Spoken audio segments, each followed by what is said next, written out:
ஆழ்வார் திருவடிகளே சரணம். எம்பெருமானார் திருவடிகளே சரணம். ஜீயர் திருவடிகளே சரணம். ஸ்ரீசைலேஷதயாபாத்திரம் தீபக்தியாதிகுணார்ணவம் யதீந்திரப்ரவணம் வந்தே ரம்யஜாமாதரம் முனிம்.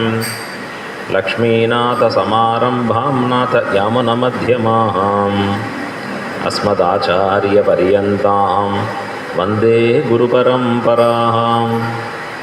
யோ நித்யமச்சுதபதாம்புஜயுக்மருக்மவ்யாமோஹதஸ்ததிதராணி த்ரிணாய மேனே. அஸ்மத்குரோர்பகவதோஸ்ய தயைகசிந்தோः ராமானுஜஸ்ய சரணோ சரணம் பிரபத்யே.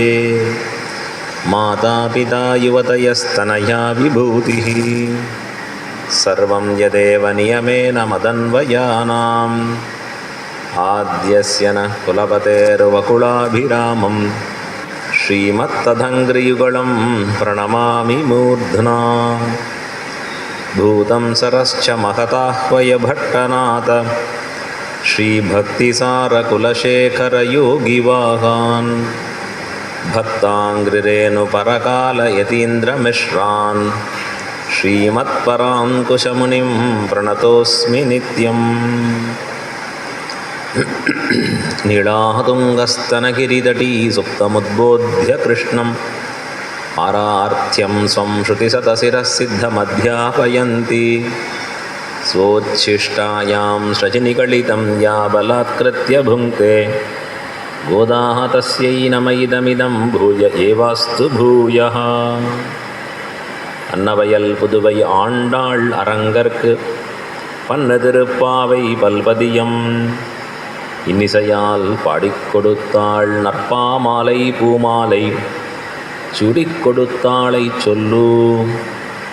சூடிக் கொடுத்த சுடர்கொடியே தொல்பாவை பாடி அருளவல்ல பல்வளையாய். நாடி நீர் வேங்கடவர்க்கு என்னை விதி என்ன இம்மாத்தம் நாம் கடவா வண்ணமே நல்கு.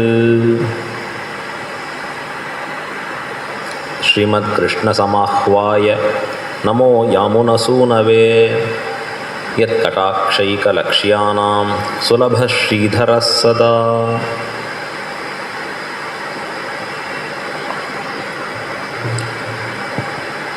வேதம் அனைத்துக்கும் வித்தாகும் கோதை தமிழ். ஐயைந்தும் ஐந்தும் அறியாத மானிடரை வையம் சுமப்பதும் வம்பு. இது பெரியோர்களாலே மிக அழகாக சொல்லப்படுவதான ஒரு பாசுரம். ஆழ்வார்கள் பதின்மராக கொண்டாடப்படுபவர்கள் பொய்கை ஆழ்வார், பூதத்தாழ்வார், பேயாழ்வார், திருமிழிசையாழ்வார், நம்மாழ்வார், குலசேகராழ்வார், பெரியாழ்வார், தொண்டரடிப்பொடியாழ்வார், திருப்பானாழ்வார், திருமங்கையாழ்வார். இந்த 10 ஆழ்வார்களோடு சேர்த்து ஆண்டாளையும் மதுரகவி ஆழ்வாரையும் சேர்த்து 12 சொல்லப்படுவது உண்டு. இந்த 12 ஆழ்வார்களும் அருளி செய்திருக்கக்கூடிய திவ்ய பிரபந்தம் 4000 திவ்ய பிரபந்தம் திராவிட வேதம் என்று கொண்டாடப்படுவது ஆச்சாரியர்களாலே பெரிதும் போற்றத்தக்கதாக அமையப்பெற்றிருக்கக்கூடியது. ஆழ்வார்கள் ஒவ்வொருத்தரும் தங்களுக்கே உரித்தாயிருக்கக்கூடிய பக்தியிலே பகவானை பற்றி அனுபவித்து பாடியிருக்கிறார்கள். ஒவ்வொரு திவ்ய பிரபந்தத்துக்கும் தனித்தனி ஏற்றம் உண்டு. திருப்பானாழ்வார் அருளி செய்த அமலநாதிபிரானுக்கு தன்னேற்றம், திருப்பள்ளி திருமாலை பாடிய தொண்டரடிப்பொடி ஆழ்வார் அருளி செய்திருக்கிற திவ்ய பிரபந்தங்களுக்கும் ஒரு தனி ஏற்றம். நம்மாழ்வார் 4 திவ்ய பிரபந்தங்களே அருளி செய்திருக்கிறார். திருவிருத்தம், திருவாசிரியம், பெரிய திருவந்தாதி, திருவாய்மொழின்னு. திருமங்கை ஆழ்வார் 6 திவ்ய பிரபந்தங்களை அருளி செய்திருக்கிறார். ஆச்சரியமா! இப்படி ஒவ்வொருத்தருக்கும் தன்னை ஏற்றம் இருந்தாலும் கூட ஆண்டாள் 2 திவ்ய பிரபந்தங்கள் அருளி, திருப்பாவை, நாச்சியார் திருமொழின்னு. அதில் திருப்பாவைங்கிற திவ்ய பிரபந்தம் இருக்கே 30 பாசுரங்களோடு கூடியது. அதற்கு ஒரு தன்னேற்றம் என்னன்னா, கோதை தமிழாக கொண்டாடப்படுவது இந்த 30 பாசுரங்கள். 30 ரத்னமாக விளங்கி நிற்கக்கூடியவைகள். ரத்னம் பார்த்தா மேலெழுந்த வாரியாக ஏதோ பல பலன்னு இருக்கிற மாதிரி இருக்குது. ஆனால் இன்னும் உள்ள ஆழ்ந்து அதை கண்ணில் அப்படி வச்சு பார்ப்பா. அது ஏதோ பூத கண்ணாடிலாம் சொல்லுவாள், அதை வச்சுலாம் ரத்னங்களை பார்க்கறச்சு, ஆஹா என்ன அற்புதம் தெரியுமா, உள்ள எவ்வளோ அழகாக இருக்குது தெரியுமா அப்படின்னு கொண்டாடுகிறா போலே ஆண்டாள் அருளி செய்திருக்கக்கூடிய இந்த திருப்பாவை இருக்கே, உள்ள போக போக போக ரத்னத்திலே இருக்கக்கூடிய ஓரோரு அம்சமாக நமக்கு புலப்படும்படியாக நிற்கிறது. நம்முடைய ஆச்சாரியர்கள் இதன் மேன்மைகளை நமக்கு விளங்கும்படியாக அருளி செய்திருக்கிறார்கள். வெறும் திருப்பாவையே இருக்கிறது அப்படியே அர்த்தத்தை சொல்லி போந்தார்கள்னு இல்லை. எங்கெங்கு அதற்கு சம்பந்தமுடையதாக இருக்கக்கூடிய இடங்கள் உண்டோ, வேதங்கள் எப்படி திருப்பாவையின் பெருமையை கொண்டாடி இருக்கோ, ஸ்மிருதி இதிகாச புராணங்கள் அதன் கருத்தை எப்படி சொல்லியிருக்கிறதோ, அதெல்லாம் திருப்பாவையோடு சேர்த்து ஆண்டாள் தன் திருவுள்ளத்திலே கருதி இருக்கக்கூடிய விஷயத்தை அருளி செய்திருக்கிறார்கள் ஆச்சாரியர்கள். பகவான் உலகத்திலே எல்லாவற்றையும் அறிந்தவன். வேதம் அவன் பெருமையை சொல்லித்து, எஸ் சர்வஜ்ஞா சர்வவித்து, எஸ் சர்வஜ்ஞா எவன் ஒருவன் எல்லாவற்றையும் அறிந்தவனாக இருக்கிறானோ, எவன் எல்லாவற்றையும் தெரிந்தவனாக இருக்கிறானோ அப்படின்னா முக்காலத்தையும் தெரிந்தவன் பகவான். ஒவ்வொரு பொருளின் தன்மையை முழுதும் உணர்ந்தவனாக இருக்கக்கூடியவன் பரமாத்மா. அதனால தான் அவனுக்கு சர்வஜன்னு பேர். அவனுக்கு தெரியாத விஷயங்கிறதே கிடையாது. பகவானுக்கு தெரியாத விஷயம் இருக்குமா? நமக்கு தான் தெரியாத விஷயங்கள் நிறைய இருக்கும். ஆனால் பகவான் எல்லாவற்றையும் அறிந்தவன், உயர் ஞானமுடையவன் பரமாத்மா. அப்படி உயர்ந்த ஞானம் இருக்கக்கூடிய பரம்பொருள் தன்னுடைய இன்னருளாலே ஆழ்வார்களுக்கும் அந்த உயர்ந்த ஞானத்தை கொடுத்தான். உள்ளதை உள்ளபடி பார்த்து எந்த பொருள் என்ன தன்மையோடு கூடியிருப்பது என்பதை அறியக்கூடிய ஞானத்தை ஆழ்வார்களுக்கு அருளினான் பரம்பொருள் ஸ்ரீமன் நாராயணன். இதை ஆழ்வாரே கொண்டாடுறார். மயர்வர மதிநலம் அருளினன். எனக்கு இந்த மயர்வு நீங்கும்படியாக, ஞானத்திலே ஏற்படக்கூடிய குற்றம்தான் மயர்வுன்னு பேர். மயக்கு, துயக்கு, சந்தேகம், அறிவின்மை இதெல்லாம் ஞானத்தில் உண்டாயிருக்கக்கூடிய குற்றங்கள். இந்த குற்றங்கள் இல்லாதபடி மயர்வு அற மதி நலம் அருளினன். மதினா ஞானம், நலம்னா பக்தி. ஞானத்தையும் பக்தியையும் பகவான் அருளினன் அப்படின்னு சொல்கிறார். பட்டர் சொன்னார், அப்படி இல்லை, மதி நலம்னு பிரிச்சுக்க வேண்டாம், நலமான மதி. நலமான மதினா பக்தி ரூபா பண்ண ஞானத்தை அருளினான். சில சமயங்கள் பழங்களை கொடுத்து, சுவாமி இது கொஞ்சம் காய் தான், இன்னும் கொஞ்ச நாளில் பழுக்கும், அப்புறம் சாப்பிடலாம். இல்லை, கொடுக்கறச்சேயே பழுத்து இருக்கிறது. ஆழ்வார்களுக்கு அந்த ஞானம் முதிர்ந்து பக்தியாக இருக்கிறது.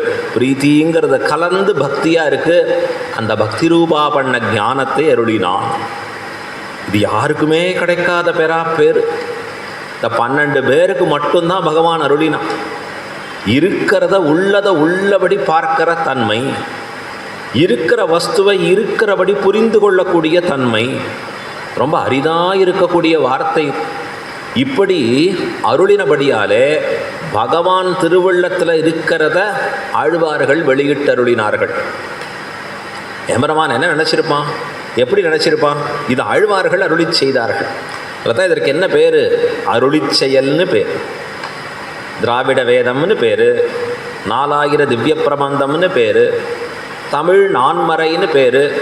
இன்னொரு சிறந்த பேர் என்ன தெரியுமா? அருளிச் செயல்னு பேர்.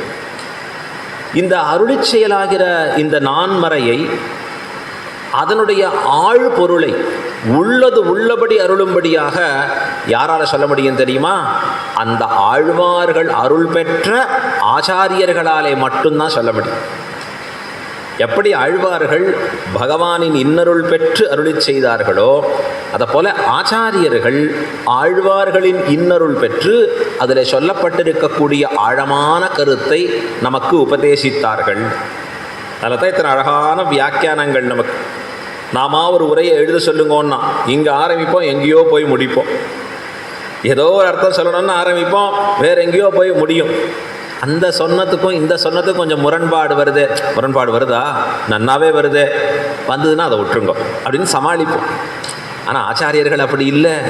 சொல்கிற ஒவ்வொரு கருத்தையும் ஆழ்வார்களின் திருவுள்ள குறிப்பு என்னன்னு அறிந்து சொன்னார்கள். நாதமுனிகள் நம்மாழ்வாரின் பேரருளுக்கு இலக்கானவர். நாதமுனிகள் நம்மாழ்வாரின் அருள் பெற்றவர். அகலத்தில் 4000 திவ்ய பிரபந்தத்தை மீட்க முடிஞ்சது.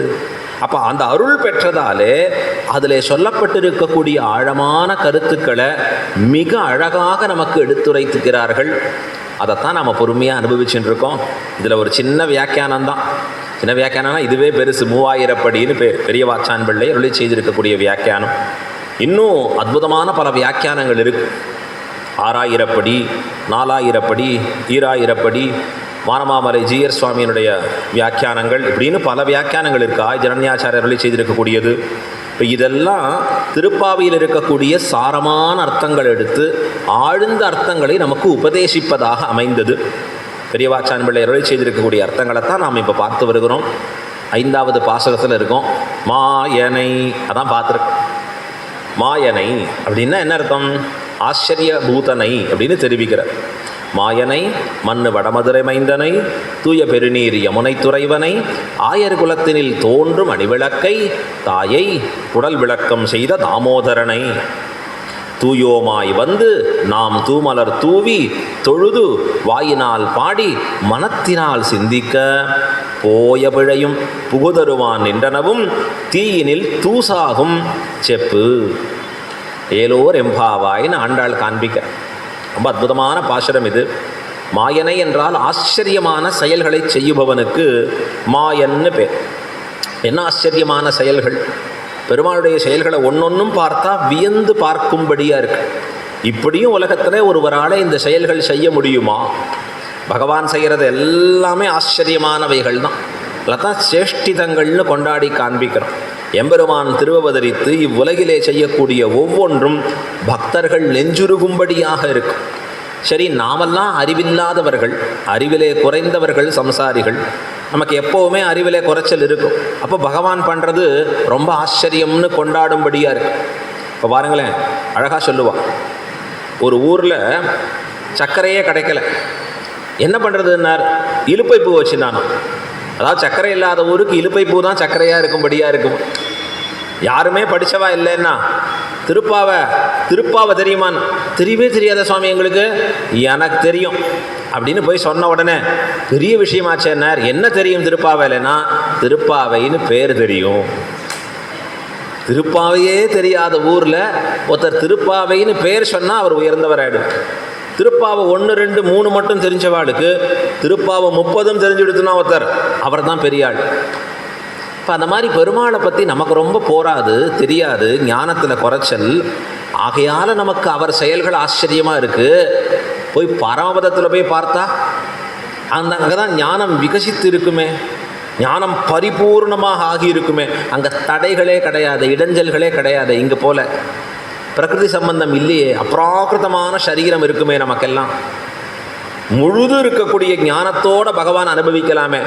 அங்கே அனுபவிக்கிற அனுபவம் எப்படி இருக்கும்னு கேட்டால் நித்தியசூரிகள் சொல்கிறா, எங்களுக்கும் அதே நிலை தான்.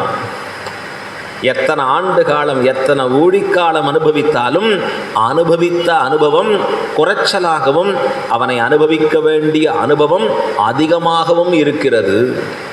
இதைத்தான் அவர்களும் சொல்கிற அழகா. இப்போ ஞானம் இல்லாதவர்களாக ஆகட்டும், ஞானம் முழுமை பெற்றவர்களாக ஆகட்டும், கூடவே இருந்து எல்லா கைங்கரியமும் பண்ணுறார். சேனை முதலியார் இருக்கார், கூடவே இருக்கக்கூடிய அனந்தாழ்வான் இருக்கார், அதான் ஆதிசேஷன். கூட இருக்கக்கூடிய கருடன் இருக்கார், சக்கரத்தாழ்வார் இருக்கார். எல்லாருமே எவ்வளவு அனுபவித்தாலும் இன்னைக்கு பார்க்கிற பெருமாள் அவளுக்கு புதுசாக இருக்கா. அவருடைய அனுபவம் இன்னைக்கு புதுசாக இருக்குது அவளுக்கு. அதைத்தான் ஆண்டாள் சொல்கிறார், மாயனை. இது என்ன ஆச்சரியம் இது?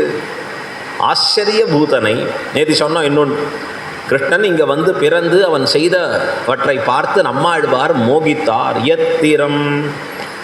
எத்திரம் உரளினோடு இணைந்து இருந்து ஏங்கிய எழிவே. ஆழ்வார் கேட்குறார், உலகத்தில் எல்லாம் சரியாக பண்ணுறான், எல்லாருமே சரியாக பண்ணுறா, பெருமாளே எல்லாரையும் படைத்த நீ ஒன்றும் உருப்படியாக பண்ண தெரியலையே, என்ன திருட்டுத்தனத்தை கூட கரெக்டாக பண்ணலையே. வெண்ணெய் திருடுறது கிருஷ்ணாவதாரம் எதற்குன்னார்? வெண்ணெய் திருடுவதற்காகவே ஒரு அவதாரம். வாங்கிட்டு முடிச்சுட்டு போனப்புறம் அவனுக்கு என்ன பேர் வந்தது? நவநீத சோரன். எம்பெருமானுடைய திருநாமம் அது. அவரை பார்த்து திருநாமத்தில் அர்ச்சனை வேற பண்ணுறோம். நவநீத சோராய நமஹ. எம்பெருமானே வெண்ணை திருடினியே உனக்கு நமஸ்காரம். நாம் சின்ன வயசில் பண்ணியிருக்கிற சேஷ்டதைகள்லாம் ஃப்ரெண்ட்ஸாக இருக்கிறச்சே நிறையா பார்த்துருப்போம். முடிச்சு ஒருத்தர் கலெக்டர் ஆகிட்டார், ஊருக்கு அற்புதமாக ஆகிட்டார். அவர் ஃப்ரெண்டு கூட போகிறார். அங்கே எல்லா ஆஃபீஸர்ஸும் குழுமி இருக்கா. எப்படிடா இருக்க ராமா? அவனை பார்த்து கேட்குறார். அவன் தான் கலெக்டர். அவனுக்கு ஒரே சங்கோச்சமாக இருக்குது. என்னடா அது எல்லா ஆஃபீஸரும் கூடி இருக்கார், இவர் நம்ம பார்த்து பேரை சொல்கிறா. பக்கத்தில் வந்தால் ஞாபகம் இருக்கா நம்ம சின்ன வயசில் நீ பக்கத்து வீட்டில் ஏறி குதிச்சு மாங்காய் திருடுவியன்னா? போச்சு போ, அப்புறம் இப்போ நான் பிஸியாக இருக்கேன், இப்போ டைம் இல்லை, அப்புறம் பார்க்கலாம். உண்மையா இல்லையா? உடனே ஆஃபீஸர்ஸ்லாம் கேட்குறா, ஓ அந்த காலத்தில் நீங்கள் மாங்காய் திருடினீங்களா? இன்றைக்கி இதெல்லாம் பண்ணக்கூடாதுன்னு ஆர்டர் போடுறேன். அது மட்டுமாடான்னு இவர் ஆரம்பிக்கிறா ஃப்ரெண்டு. அவன் பார்த்தான், அப்பா எனக்கு அர்ஜென்ட்டாக போகணும், நான் அப்புறம் பேசுகிறேன். ஒத்துப்போமா? வெளியில் ஒத்துப்போமா? நான் அந்த பதவி வந்தாச்சுன்னா கீழே எதையோ பண்ணினா அதை அத்தோட மறந்துடணும். சில பேர் தன்னை பற்றி புஸ்தகம்லாம் போடுவான். இவாளாக போட தெரியாட்டி யாரையாவது போட சொல்லுவான். எப்போவும் அந்த புஸ்தகத்தில் என்ன இருக்கணும்னா தான் செய்த நல்லதை பற்றியே மட்டும் போடணும். வேற ஒரு சின்ன விஷயம் பிறந்தாலே இங்கே தப்பு பண்ணியே ஆகணும். அதை தான் பிராட்டி சொல்கிறார், நகஸ்சின் அபராத்தியதி. தவறே செய்தாதவர்கள் யார் உள்ளர் இந்த லோகத்தில்? குற்றம்ங்கிறது தான் இயற்கை, என பிரகிருதி சம்பந்தம். மம மாயாங்கிறான் எம்பெருமான். மாயன் அவன் வைத்திருக்கக்கூடியது மாய வலை. அதுக்குள்ள அகப்பட்டு தானே நீ ஆக வேணும். ஆனால் எப்படி இருக்கணும்னா அந்த மாதிரி எந்த பேச்சும் வரக்கூடாது, எந்த இடத்துலையும் வரக்கூடாது. ஆனால் கிருஷ்ணனை பாருங்கோ பாவம், வெண்ணெய் திருடன் வெண்ணெய் திருடன் இன்னைக்கு சொல்லிட்டு இருக்கோம். இது என்ன ஆச்சரியம் இது? அதுதான் சொல்கிறான் ஆண்டாள், மாயனை ஆச்சரியமான செயல்களை செய்பவனை. கிருஷ்ணாவதாரத்தில் பகவான் தேவகி வயிற்றிலே கர்ப்பவாசம் இருந்து பிறக்கிறான். ரொம்ப ஆச்சரியமான அவனுடைய திருவவதாரம். எம்பெருமான் திருவவதாரம் பண்ணுறச்சே எங்கே எப்படி இருந்தது? ராமாவதாரத்துக்கும் கிருஷ்ணாவதாரத்துக்கும் நிறைய வித்தியாசம் இருக்குது. ராமன் அரண்மனையில் அவதரித்தான். சம்பிராந்தகனாக இருக்கக்கூடிய தசரதன் மகாராஜா, அவனுக்கு பிள்ளையா பிறந்தான். பகல் பொழுதிலே பிறந்தான் ராமன். ஊரே கொண்டாடும்படியாக அவனுடைய உற்சவம் நடந்தது. எங்கள் ராமன் பிறந்தான் தெரியுமா, எங்கள் ராமன் பிறந்தான் தெரியுமா? சித்திர மாதம் புனர்வசு நட்சத்திரத்தில் அயோத்தியாவே கொண்டாடித்து. என்ன அற்புதம் அப்படின்னு 3 மனைவிகள், அவர்கள் 3 பேரும் கொண்டாடுறா. என்ன பாக்கியம் இந்த பிள்ளையை பெற்றது.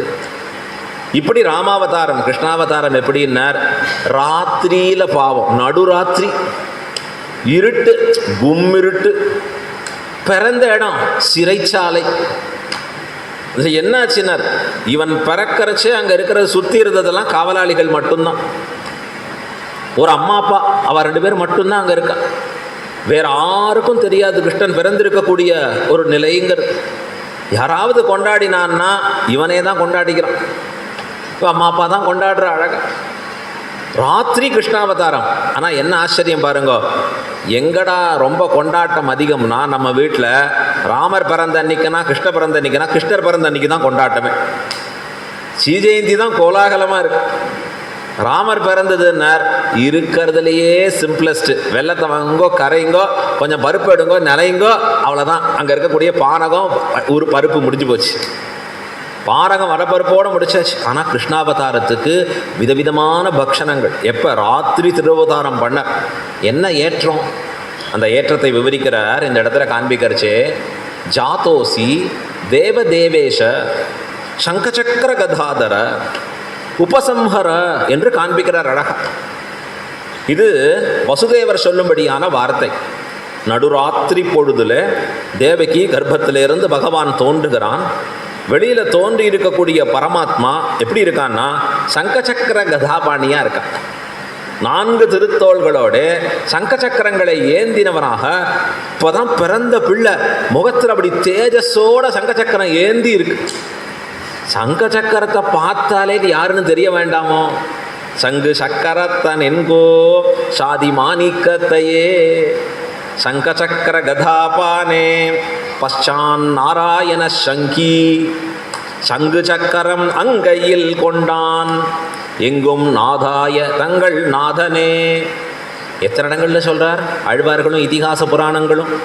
சங்க சக்கரம் யார் வச்சுருப்பா? ஒரே தெய்வம் ஸ்ரீமன் நாராயணன். அதுதான் அவனுக்கு அடையாளம். சங்க சக்கரம் தரித்தவனாக, எல்லாரையும் ரட்சிப்பவனாக, அதுதான் அடையாளமாக எம்பெருமான் வச்சுட்டு இருக்கான். இந்த சங்க சக்கரத்தோடு அந்த பிள்ளை பறந்தது. தேவகியினுடைய மடியில் வச்சுனுங்க. வசுதேவர் பார்த்தார், தேவகி பார்க்குறா, கையை கூப்புறா. என்னாச்சு? சந்தோஷிக்க வேணாமோ பகவான்? பயத்தில் கையை கூப்புறா. ஜாதோசி, பிள்ளையாக பிறந்தீரே. யாருன்னார்? தேவ தேவேஷ, தேவர்களுக்கு தேவனானவனே. அடுத்தது என்ன சொல்றாருன்னா, சங்க சக்கர கதாதர, சங்க சக்கரங்களை ஏந்தியவரே. அடுத்தது வார்த்தை சொல்றார், இந்த திவ்யமான தேவரையருடைய ரூபத்தை உபசம்ஹர, திவ்ய ரூபங்களை மறைத்து கொள்ளும். ஏன்னார்? கம்சனால உமக்கு ஒரு ஆபத்து வரப்போகிறது, எங்களுக்கு பயமா இருக்கு. கம்சன் என்ன பண்ணிடுவானோ தெரியலையே, பயப்படுறான். பிறந்தது பரமாத்மா, இவாளுக்கு ஏற்படுகிற பயம் கம்சன் இடத்துல. இந்த அழகா சொல்றார், ஜாதோசி. ஜாதோசின்னா இந்த வார்த்தையை ஏன் சொன்னார் வசுதேவர்னா, பின்னாடி ரொம்ப காலம் கழித்து பகவான் உலகுக்கு பரமபுருஷன்னு தன்னை காட்டி கொடுத்த பிறகு யாராவது பெருமாளே நீர் மகனா, மகன் ஒருவருக்கல்லாத மாமேனி மாயன், ஆழ்வார் சொல்றார். மகன் ஒருவருக்கு அல்லாதவன் பகவான். ஒருத்தருக்கு புத்திரன்னு சொல்ல முடியாதபடி உலகுக்கு பிதாவாக இருப்பவன். நாளைக்கு பிள்ளை நான் பிறக்கலேன்னு பகவான் சொல்லிட போறானேன்னு பிறந்த அன்னிக்கே வசுதேவர் சொல்லிட்டார், ஜாதோசி, பிறந்தாய், எனக்கு மகனாக பிறந்தாய். ரெக்கார்ட் பண்ணிட்டார் ஸ்டேட்மெண்ட். இன்னைக்கெல்லாம் ரெக்கார்டிங் தானே வச்சுண்டு மாட்டின்றோன்னா போச்சு வீடியோவில் அழக. ஜாதோசி, எனக்கு பிறந்தாய் மகனாக. நாளைக்கு பெருமாளே மாற்ற முடியாது அந்த ஸ்டேட்மெண்ட். நான் நேர பார்த்து சொல்கிறேன் இங்கே. ஏன்? யாருக்கும் மகனாக பிறக்காத பகவான் இன்னைக்கு எனக்கு பிள்ளையாக பிறந்தாயே. அடுத்தது சொல்கிறார், பிள்ளையாக பிறந்தவன் யார் தெரியுமானார்? தேவ தேவேஷ, தேவர்களுக்கு தேவனானவன். அழ்வார் பல இடங்களில் சொல்லுவார், தெய்வத்துக்கு அரசே அப்படிம்பார் அழ்வார்.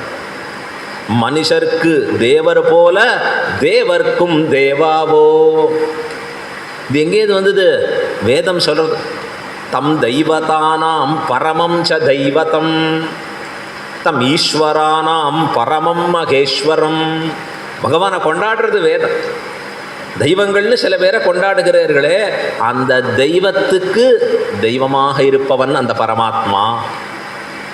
ஈசன்னு சில பேரை சொல்றேளே, அந்த ஈஸ்வர்களுக்கெல்லாம் பரமேஸ்வரனாக சர்வேஸ்வரனாக இருப்பவன் ஸ்ரீமன் நாராயணன்.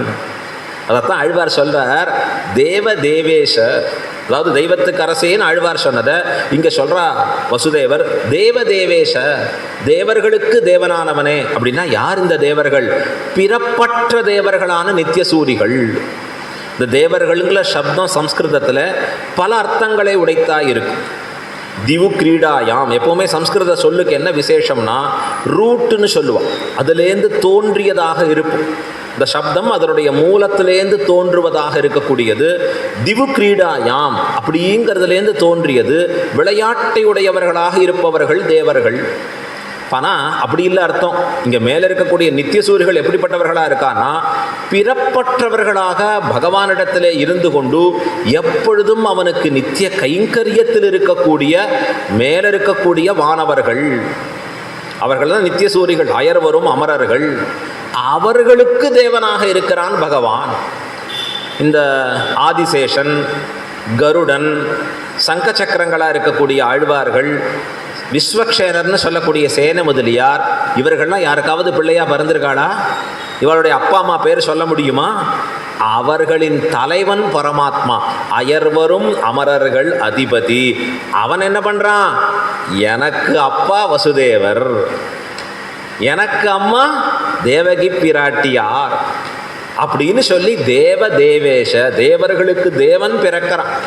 பிறக்கிறது எப்படின்னா, தன்னுடைய உடைமையை விடாத பிறக்கிறான். சங்க சக்கர கதாபான எப்பொழுதும் அந்த சங்க சக்கரம் ஏந்தியவனா இருப்பான். அதை மறக்காம வச்சுட்டு பிறக்கிறானா. இங்க இந்த மேல இருக்கக்கூடிய நித்தியசூரிகளான ஆழ்வார்களான சங்க சக்கரங்களையும் ஏந்தி பிறக்கிறான் எம்பெருமான். இதை பார்த்து என்ன வரணும்? இவாளுக்கு பயம் கட்டு போய் கொண்டாடணும். பா, என் பிள்ளை யார் தெரியுமா? பார், பரமாத்மா. இனி எனக்கு என்ன கவலை, சர்வேஸ்வரனே என் குழந்தையா இருக்கான். ஆனால் அடுத்த வார்த்தை சொல்றார், இந்த திவ்ய ரூபத்தை உபசம்ஹர, ஏ பகவானே கொஞ்சம் மறைச்சிக்கோன்னு. அப்படின்னு என்ன அர்த்தம்? நீ சங்க சக்கர ரூபியாக காமிச்சு கொடுக்க வேண்டாம், சாதாரண குழந்தை போல எறும் போகிறோம். உடனே பகவான் என்ன பண்ணார்னார், அப்படி மறைச்சிட்டாராம் சங்க சக்கரத்தை, 2 கையோடு இருக்கக்கூடிய குழந்தையா மாறினார். ஆழ்வார் கேட்குறார், பிறந்த அன்னிக்கே கேட்டீரே மாயனை, என்ன ஆச்சரியமான செயலை செய்தவனை. இந்த ஆச்சரியமான செயல்களை எங்கே பார்க்க முடியும்? கிருஷ்ணாவதாரத்தில் தான் பார்க்க முடியும். அடுத்தது சொல்கிறார், மண்ணு வடமதுரை மைந்தனை. மண்ணு அப்படிங்கிற சப்தத்திற்கு 2 சுழினா, இந்த காலத்தில் 2 சுழினா 3 சுழினா அதெல்லாம் எங்கே சொல்லி புரிய வைக்கணும்னு தெரியும். இதை தான் சொன்னா, சுவாமி 4 சுழி 5 சுழிலாம் உண்டா? அடுத்த கொஸ்டின் வந்துடும் முழுக்க. இந்த மண்ணு அப்படின்னா பொருந்தியன்னு அர்த்தம். எங்கே பொருந்திய? வடமதுரை மைந்தனை. வடமதுரைன்னு சொல்லக்கூடிய திவ்ய தேசத்திலே பகவான் பொருந்திய தொடர்போடு கூடியவர். எப்பொழுதும் பகவத் சம்பந்தம் பெற்றிருக்கக்கூடிய தேசங்கள், திவ்ய தேசங்கள், க்ஷேத்ராடனங்கள்னு இது சொல்லக்கூடியவைகள் தனிப்பெரும் ஏற்றம் பெற்றது. அதனுடைய வைபவமே தனியது. பகவான் எந்தெந்த இடங்களில் தான் தன்னுடைய சம்பந்தத்தை வைத்திருக்கிறானோ அந்த இடத்திற்குண்டான பெருமை நிகரற்றது. அதுக்கு தான் சம்பிரதாயத்தில் திவ்ய தேசங்கள்னு சொல்லுவோம், உகந்து அருளின நிலங்கள்னு சொல்லுவோம். பகவான் உகந்துனா ரொம்ப விருப்பப்பட்டு தானே அருளி இருக்கக்கூடிய இடங்கள், அதனுடைய மகத்துவமே தனி. ஏன் அப்படின்னா பகவத் சம்பந்தம் இருக்கிறபடியாலே. இப்போ ஸ்ரீரங்கம்னு திவ்யதேசம். இந்த திவ்யதேசத்தினுடைய வைபவம் என்ன? வைபவம் என்னவா? தசாத்தியாயி சதாத்தியாயின்னு 2 விதமாக சொல்லப்படுறது. கருட புராணம், பிரம்மாண்ட புராணம்னு 2 இருக்குது. 2ல் விரிவாக சொல்கிறார். 10 அத்தியாயத்தில் சொல்கிறது ஒன்று இருக்குது, 108 அத்தியாயம் சொல்லி ஸ்ரீரங்க மகாத்மியம் சொல்கிறது. ஸ்ரீரங்கம் எவ்வளோ பெருசு தெரியுமா, எவ்வளோ தன்னேற்றம் தெரியுமா, அங்கே எப்படி வந்தான் தெரியுமா எம்பெருமான், அங்கே ஓடுற நதிகள் தெரியுமா, அங்கே இருக்கக்கூடிய புஷ்கரணிகள் தெரியுமா, அங்கே பகவானுக்கு பிரதட்சணம் பண்ணால் என்ன கிடைக்கும் தெரியுமா, விமானத்தின் பெருமை தெரியுமா, என்னென்ன தேவதைகள் இருக்குது தெரியுமா, போயிட்டே இருக்கு லிஸ்ட்டு. அத்தனை அத்தியாயங்கள். அங்கே பண்ணக்கூடிய தானம் தபஸு எவ்வளவு மேன்மை பெற்றது. நாம் சாதாரணமாக பண்ணக்கூடிய இடங்களை காட்டிலும் ஸ்ரீரங்கமாகிற க்ஷேத்திரங்களில் பண்ணக்கூடிய குளித்தெழுதலும் தானம் முதலானவைகளும் கிட்டத்தட்ட 1000 மடங்கு பயனை உயர்த்தி தரக்கூடியது. அப்படி தான் நமக்கு இதிகாச புராணங்கள் சொல்கிறது. ஆகையால தான் எம்பெருமான் இருக்கக்கூடிய திவ்ய தேசங்களுக்கு யாத்திரை செல்வதும், புனித நீரோடைகளிலே புனித நீராக இருக்கக்கூடிய ஸ்தலங்களிலே குளித்து எழுவதும் நாம் பரம பாக்கியமாக கருதுகிறோம். க்ஷேத்திரங்களுக்கு போய் எம்பெருமானை சேவிக்கிறது, அவன் இருக்கிற திவ்யதேசத்தில் வர்த்திக்கிறது, எம்பெருமான் அவன் அருகில் இருக்கக்கூடிய புனித தீர்த்தங்களில் குளித்து எழுந்து கொள்வது, இதெல்லாம் நமக்கு கிடைச்சிருக்கக்கூடிய பரம புண்ணியம், பரம பாக்கியம். யாருக்குமே அவ்வளோ சுலபத்தில் கிடைக்கக்கூடிய விஷயம் இல்லை. இப்போ மதுராங்கிற ஒரு நகரம் இருக்குது வடக்க.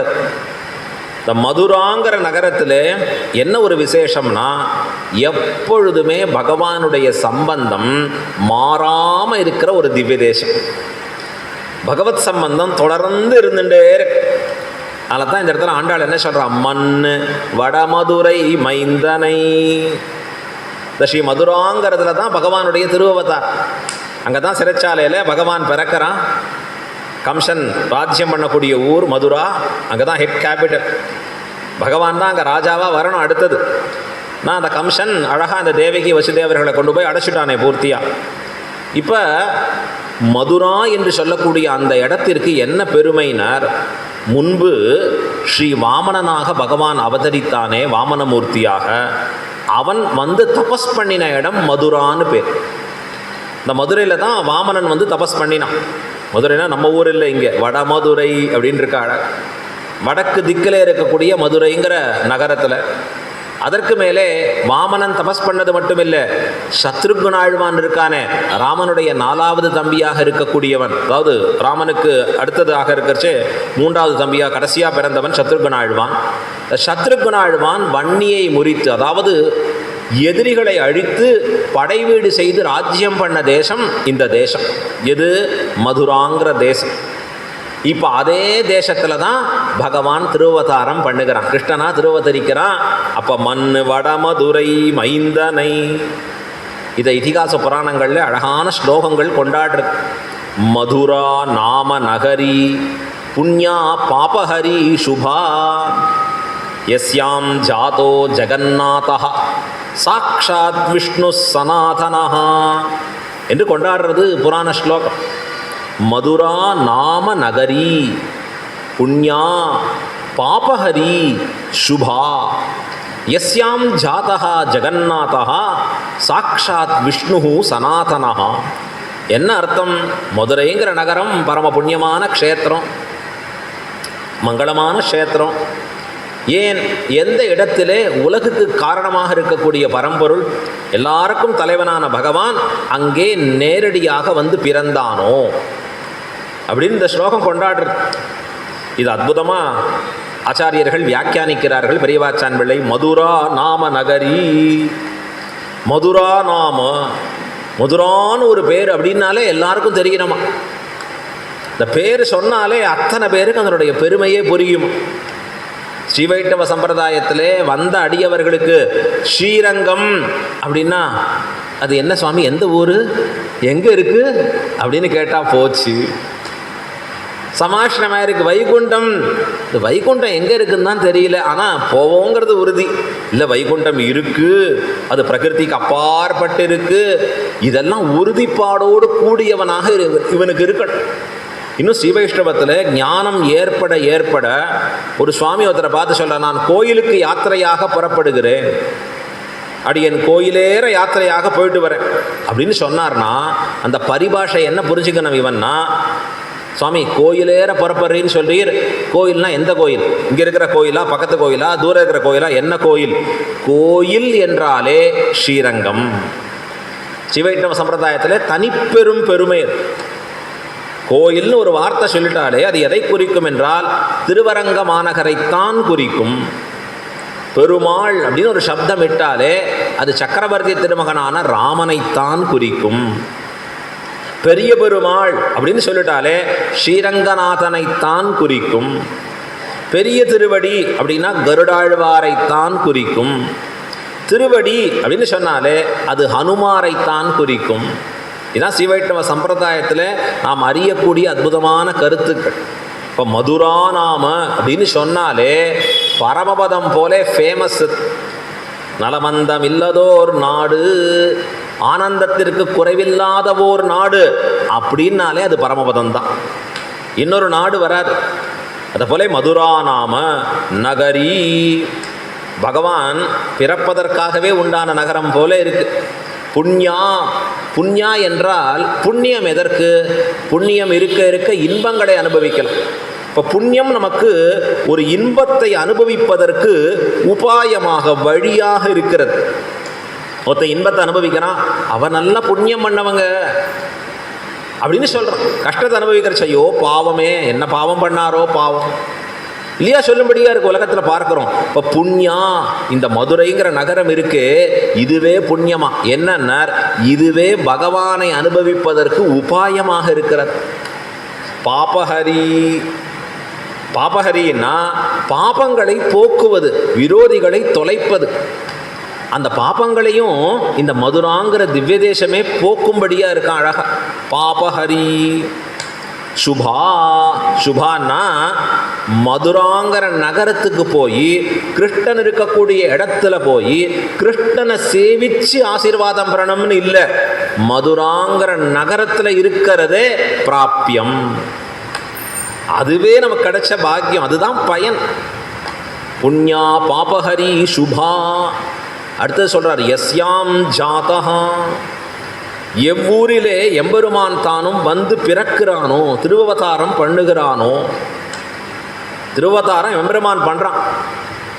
எஸ்யான் ஜாதோ ஜெகநாதக. ஜாதகான்னு சொன்னால் எம்பெருமான் நம்ம போல பிறக்கிறான். 12 மாதம் கர்ப்பத்தில் இருந்து தேவகி வயிற்றிலேருந்து எம்பெருமான் தோன்றுகிறான். இது சொல்கிறார் அழகா, எஸ்யாம் ஜாதகா. யார் அது? ஜெகநாதகா. ஜெகநாதகா என்றால் ஜெகத்திற்கு தலைவன், இந்த உலகத்தில் இருக்கக்கூடிய எல்லாருக்கும் தலைவனானவன். தலைவன்னா என்ன அர்த்தம்? பொறுப்பு மிக்கவன் அர்த்தம். நம்ம எல்லாம் பார்த்துக்க வேண்டிய பொறுப்பு இருக்கு, நம்ம பார்த்துக்கணுங்கிறதுக்காக எம்பெருமான் பிறக்கிறான். எஸ்யாம் ஜாதோ ஜெகநாதா. எப்படின்னார்? சாக்ஷாத். சாக்ஷாத் அப்படின்னா பரமபதத்தில் எப்படி இருப்பாரோ அப்படி இங்கே பிறக்கிற. இது எதை போல இருக்கு அப்படின்னா, பரமபதத்தில் தான் நான் ஃபுல் ஃபார்மில் இருப்பேன், இங்கே வந்தால் கொஞ்சம் ஹாஃப் ஃபார்மில் தான் இருப்பேன் அப்படிலாம் கிடையாது. ஆழ்வார் சொன்னார் அழகா பாசுரத்தில், ஆதியம் சோதி உருவை அங்கு வைத்து இங்கு பிறந்த வேத முதல்வனை பாடி வீதிகள் தோறும் துள்ளாதார். ரொம்ப அழகான பாசுரம், திருவாய்மொழியில் வரக்கூடிய பாசுரம். ஆதி அம் சோதி உருவை அங்கு வைத்து இங்கு பிறந்த. இந்த பாசுரத்துக்கு அர்த்தம் புரியல ஆச்சாரியர்களுக்கு. ஸ்ரீரங்க க்ஷேத்திரத்தில் ஆச்சாரியர்கள் அர்த்தம் கொஞ்சம் நன்னா புரிஞ்சுக்கணும்னா அங்கே இருக்கக்கூடிய உயர்ந்திருக்கக்கூடிய மகான்கள்கிட்ட கேட்டு தெரிஞ்சுப்பான், பெரியவர்கள்ட்டே. யார் மகான் தெரியுமான்னா, சின்ன குழந்தையாக இருக்கிற பராசர பட்டர், புறத்தாழ்வான் திருக்குமாரரான பராசர பட்டர். இந்த பராசர பட்டருக்கு பல சமயங்களில் பாசுரங்களே சந்தை ஆயிருக்காது. ஏன்னா அவருக்கு இன்னும் யஜ்ஞோபவீத தாரணம் ஆயிருக்காது, சமாஷனம் ஆயிருக்காது. பல சமயங்கள் ஆன பிறகு தான் அவருக்கு அந்த அர்த்தங்களை உபதேசிக்க முடியும். ஆனால் பராசர பட்டரை எப்படி கொண்டாடுறார்னா, ஸ்ரீவைஷ்ணவத்தில் சிறுமா மனிஷரா என்னையாண்டார். சிறு மாமனிஷர், பார்த்தா சின்னவர் மாதிரி இருக்கார், ஆனால் பெரிய மகா ஞானி அவர். இந்த பராசர பட்டர் விளையாடின்னு இருப்பாராம். பெரிய பெரிய சுவாமிகள் போய் அவர்கிட்ட, இந்த பாசுரம் கொஞ்சம் அர்த்தம் வரலையே, ஒரு முறை இயலை ஓதும், திருப்பி சொல்லும் அப்படிம்ப. உடனே அவர் சொல்லுவார் அழகா, ஆதியம் சோதி உருவை அங்கு வைத்து இங்கு பிறந்த. அங்கு வைத்து இங்கு பிறந்தான்னா அங்கே வச்சுட்டு இங்கே வரா மாதிரி தானே. நாமெல்லாம் ஒரு ஊர் விட்டு இன்னொரு ஊர் போகிறச்சே என்னன்னார், ஐயோ அதை அங்கே விட்டுட்டேனேன்னார். எப்போ தெரியும்? இங்கே ஊர் வந்த பிறகு தான் தெரியும். அங்கு வைத்து, நம்ம போலையும் பெருமாளா அங்கு வைத்து இங்கா? அப்படி இல்லையே, அப்படி சொல்லப்படலையே சாஸ்திரத்தில். ஆழ்வார் சொல்கிற சொல்லு பொருந்தலையே சாஸ்திரம் சொன்னதுக்கும் இங்கே இருக்கக்கூடிய வார்த்தைகளுக்கும். ஏன்னா எம்பெருமான் எங்கே அப்படி இருக்கானோ அப்படியே இங்கே திருவவதாரம், அப்படி தான் சாஸ்திரம் சொல்லியிருக்கு. தேவகி பூர்வ சந்தியாயாம் ஆவிர்பூதம் மகாத்மனா. ஆனால் இந்த இடத்துல மாறி இருக்கேன்னார் பட்டர் சொல்கிறார், ஒன்றும் கஷ்டம் இல்லை, கொஞ்சம் சப்தத்தை மாற்றி வைங்க, அப்போ தான் அர்த்தம் உங்களுக்கு வரும்னு. எப்படி மாற்றி வைக்கணும்னார், ஆதியம் ஜோதிவை உருவை அங்கு வைத்து இங்கு பிறந்தான்னு இருக்கோ இல்லையோ, அப்படி இல்லை, அங்கு ஆதியம் ஜோதி உருவை இங்கு வைத்து பிறந்த வேத முதல்வன். அவ்வளோதான் அர்த்தம். அழகா இந்த வைத்த கொஞ்சம் இப்படி மாற்றி வைங்கன்னு, அவ்வளோதான் அர்த்தம் வந்துடுத்து. அங்கு ஆதியம் ஜோதி உரு எப்படி இருக்கானோ அதை பகவான் என்ன பண்ணுறார், இங்கு வைத்து பிறந்த, இங்கு அப்படியே வைத்து பிறந்தான. அழகா அதான் சொல்கிறார், யஸ்யாம் ஜாதா. யார் அவன்? ஜெகநாதா. சாக்ஷாத். சாக்ஷாத்னா அங்கே எப்படி இருக்கானோ அப்படியே அந்த அப்ராகிருதமான திருமேனியோட பிறக்கிறான் எம்பெருமான். விஷ்ணுஹு. விஷ்ணுங்கிற திருநாமம், 3 திருநாமங்கள் மிக ஏற்றம் பெற்றது பகவானுடைய. நாராயணன், விஷ்ணு, வாசுதேவன். இந்த 3ம் தன்னேற்றம். இதற்கு என்ன வியாபக திருநாமங்கள்னு பேர், மற்றதெல்லாம் அவ்வியாபகங்கள்னு பேர். எம்பெருமானுடைய எத்தனை 1000 திருநாமங்கள், திருநாமங்களுக்கு எண்ணிக்கை உண்டான்னா போனா போகிறதுன்னு ஒரு சகஸ்ரநாமம் லிமிட்டடாக இருக்குது. ஏன்னா நம்ம டைம் தெரியும், நமக்கு ஒரு 20 நிமிஷம் 1/2 hour கிடைக்கிறதே பெருசு. ஆகையால் ரொம்ப லிமிட்டடாக சொல்லியிருக்கார். சொல்லணும்னா பகவான் திருநாமங்களை சொல்லிகிட்டே இருக்கணும். ஆழ்வார் சொல்கிறார், பேரும் பல பலவே பல பலவே சோதி வடிவு பண்பெண்ணில். பல பலவே சோதி, பல பலவே வடிவு, பல பலவே திருநாமம். ஏதோ போனால் போகிறது ஒரு 1000 திருநாமம். அந்த 10,000 திருநாமங்களில் 3 திருநாமம் எம்பெருமான் எங்கும் வியாபித்திருக்கிறான் என்பதை காண்பிக்கிறது. எது? நாராயணா, இன்னொன்று விஷ்ணு, 3வது வாசுதேவா. இந்த இடத்துல ரெண்டாவதாக சொல்லப்பட்ட விஷ்ணுன்னு இருக்கு, அது என்ன பொருள்? விஷ்ணு வியாப்தௌ அப்படின்னு பேர், தாதுன்னு சொல்லுவான். சொல்லியிருக்கேன் சம்ஸ்கிருதத்தில் தாது வைத்து கொண்டு அதனுடைய அர்த்தம் சொல்லப்படுறது சப்தங்களுக்கு. இப்போ என்ன சொல்லப்படுறது? எங்கும் வியாபித்திருக்கிறவன் விஷ்ணு. எல்லா இடங்களையும் நீக்கமர இருந்தான்னா அவனுக்கு பேர் என்ன? விஷ்ணு. விஷ்ணு வியாப்தோ அப்படின்னா வியாபித்திருக்கிறவனுக்கு பேர் விஷ்ணு. இப்போ உதாரணம் சொல்கிறேன் பாருங்களேன். காற்று எங்கே இருக்கிறது? பரவாயில்ல, எனக்குள்ள காற்று இருக்குது. சில பேர் இப்படி சொல்லிப்பான். சில பேர் என்ன பண்ணுவான்? ஃபேனை பார்த்து காற்று, சீட்டு ரிசர்வ் பண்ணுறதே காற்றுக்கு நேரம் இருக்கா, ரொம்ப பார்த்துப்போம் க்ளீனாகவே, ஏன்னா காற்று வேணும் சுவாமி. காற்று இல்லாத இடம் எது? எங்கேயாவது காற்று இல்லைன்னு சொல்ல முடியுமா? காற்று எல்லா இடங்கள்லையும் இருக்கு. அதை போல தான் பகவான் எல்லா இடங்களிலேயும் வியாபித்திருக்கிறான். நம்ம கண்ணுக்கு தெரியல. விஷ்ணு, விஷ்ணுனா எல்லா இடங்கள்லையும் தான் வியாபித்து அங்கே நீக்கமர நிறைந்திருக்கக்கூடிய பரம்பொருள். ஒரே ஒரு தேவகியினுடைய வயிற்றிலே கர்ப்பமாக தோன்றி அங்கேருந்து ஒரு பிள்ளையா பிறக்கிறான். இது என்ன அதிசயம்! எங்கும் நிறைந்திருக்கிறவன் சாதாரண ஒரு பெண் பிள்ளை வயிற்றில் தோன்றி பிறக்கிறான். விஷ்ணு. அடுத்தது யார் அவர்? சனாதனஹா. சனாதனன்னு சொன்னால் பழமையானவன். பழமைன்னா என்ன அர்த்தம்? இது எப்போ தோன்றித்துன்னே சொல்ல முடியாது, அதுதான் பழமை. இது எப்போ வந்தது, எப்போ தோன்றித்து அப்படிங்கிறதுக்கு தான் சனாதனம். அதான் இந்த தர்மத்துக்கு பேர் என்ன? சனாதன தர்மம்னு கொண்டாடும். பகவானுக்கு என்ன பேர்? சனாதனஹா. சனாதனனானவன் சொன்னா ரொம்ப ரொம்ப ரொம்ப பழமையானவன் அப்படின்னு இங்கே காண்பிக்கிறார். மண்ணு வடமதுரை மைந்தனை. இந்த மதுராங்கிற நகரத்திலே பிறந்தான எம்பெருமான். அவனுக்கு என்ன பேர் சொல்கிற ஆண்டாள்? மைந்தனை. மைந்தன்னு சொன்னால் 4 அர்த்தங்கள் இருக்கு. மிடுக்கனை, பிள்ளை அப்படின்னு ஒரு அர்த்தம். யுவா என்று இளமை பருவத்தோடு கூடியவன். அடுத்தது ராஜான்னு ஒரு அர்த்தம். இந்த 4 அர்த்தங்களோட கொண்டாடுகிறார்கள் ஆச்சாரியர்கள் பகவானை. வடமதுரை மைந்தனை, வடமதுரையிலே பிறந்திருக்கக்கூடிய பிள்ளையாக மிடுக்கை உடையவனை. மிடுக்கைனா அவனுக்கு என்ன மிடுக்கு எம்பெருமானுக்கு? பகவான் பிறந்த பிறகு என்ன ஆச்சுன்னார்? தேவகி வசுதேவர் காலிலே இருக்கிற விலங்கு அவிழ்ந்து விழுந்தது. எவ்வளோ பெரிய பாக்கியம் பாருங்க! குழந்தை பிறந்த அன்னைக்கு விலங்கு அவிழ்ந்தது தாயும் தந்தைக்கு. ரொம்ப வருஷம் கழிச்சு தாயார் தந்தையை எதிர்பார்ப்பா, இந்த குழந்தை நம்மளை பார்த்துக்குமா, சொன்னபடி கேட்குமா நமக்கு பின்னாடி காலத்தில். அவன் சொல்கிறான், கன்ஃபார்ம்டாக பார்த்துப்பேன். எப்படின்னார்? மாதம் பணம் அமைச்சிடுவேன், ஹோமில் இருக்க வேண்டியதான். ஆனால் இந்த குழந்தைய பாருங்க எப்படி இருக்கு. பிறந்த அன்னைக்கே தகப்பன் தந்தை காலில் இருக்கக்கூடிய விலங்கை அவிழ்க்கும்படியாக செய்தான். என்ன ஆச்சரியம் இது! மிடுக்கனை அப்படிங்கிற. அடுத்தது சொல்கிறார் பிள்ளை. இன்னைக்கு எல்லாரையும் பார்த்து பிள்ளைன்னு சொல்கிறான். இவன் என் பிள்ளை. நான் யாரை பார்த்து பெருமையாக சொல்லுவான் தெரியுமா? என் பிள்ளைப்பா அவன். யாரை சொல்லுவான்? சொன்னபடி கேட்குறவனை பிள்ளைன்னு சொல்லுவான். ஆமாம், நானும் பெற்றிருக்கேன் பாருங்க அப்படின்னு சில பேர் சொல்லுவான்.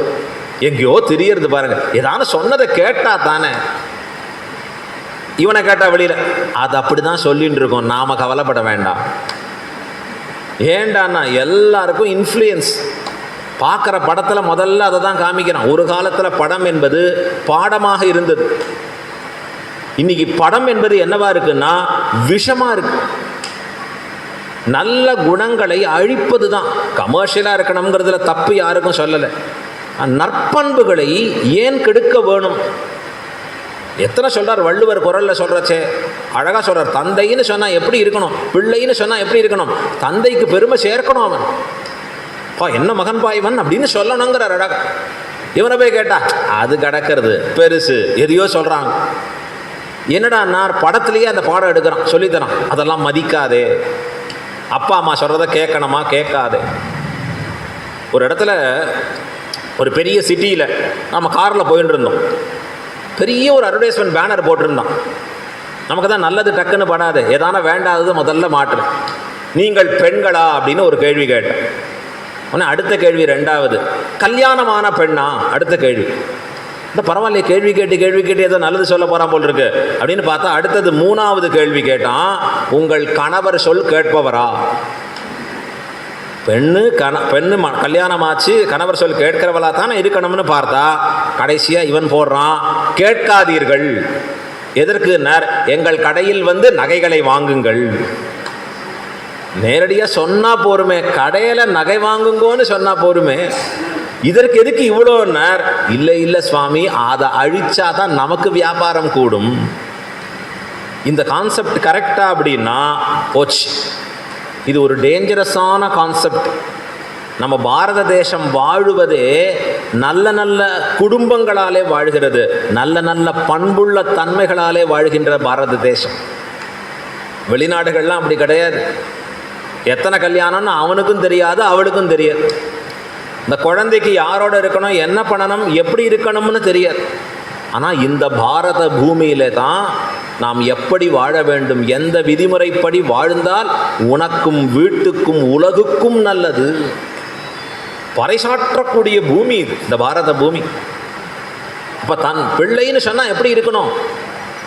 அவன் தந்தை கொண்டாடும்படியாக இருக்கணும், தாய் கொண்டாடணும். பா என்ன பாக்கியம்பா சொல்லணும். அந்த பார்க்குறச்சே இவனை பெற்றவா என்ன பாக்கியம் பண்ணியிருக்காளோ, எவ்வளோ அழகாக பிறந்திருக்கான் இந்த பிள்ளை அப்படின்னு சொல்லணும். கிருஷ்ணன் அப்படி இருந்தானார்? ஆமாம் அப்படி இருந்தானார். பிள்ளை மைந்தனை எப்படி பிள்ளையாக இருந்தான் பகவான்னா, திருவவதாரம் பண்ணின உடனே அப்பா அம்மா காலில் இருக்கிற விலங்கு போச்சு. அவன் அவதாரம் பண்ண உடனே அம்மா சொன்னா, அப்பா சொல்றார் மறைச்சிக்கோப்பா, சங்க சக்கரம் வேண்டாம்ப்பா, சரிப்பா, உடனே ஒபீடியண்டா அப்படி பண்ணிடுறேன். அவன்தான் பிள்ளை.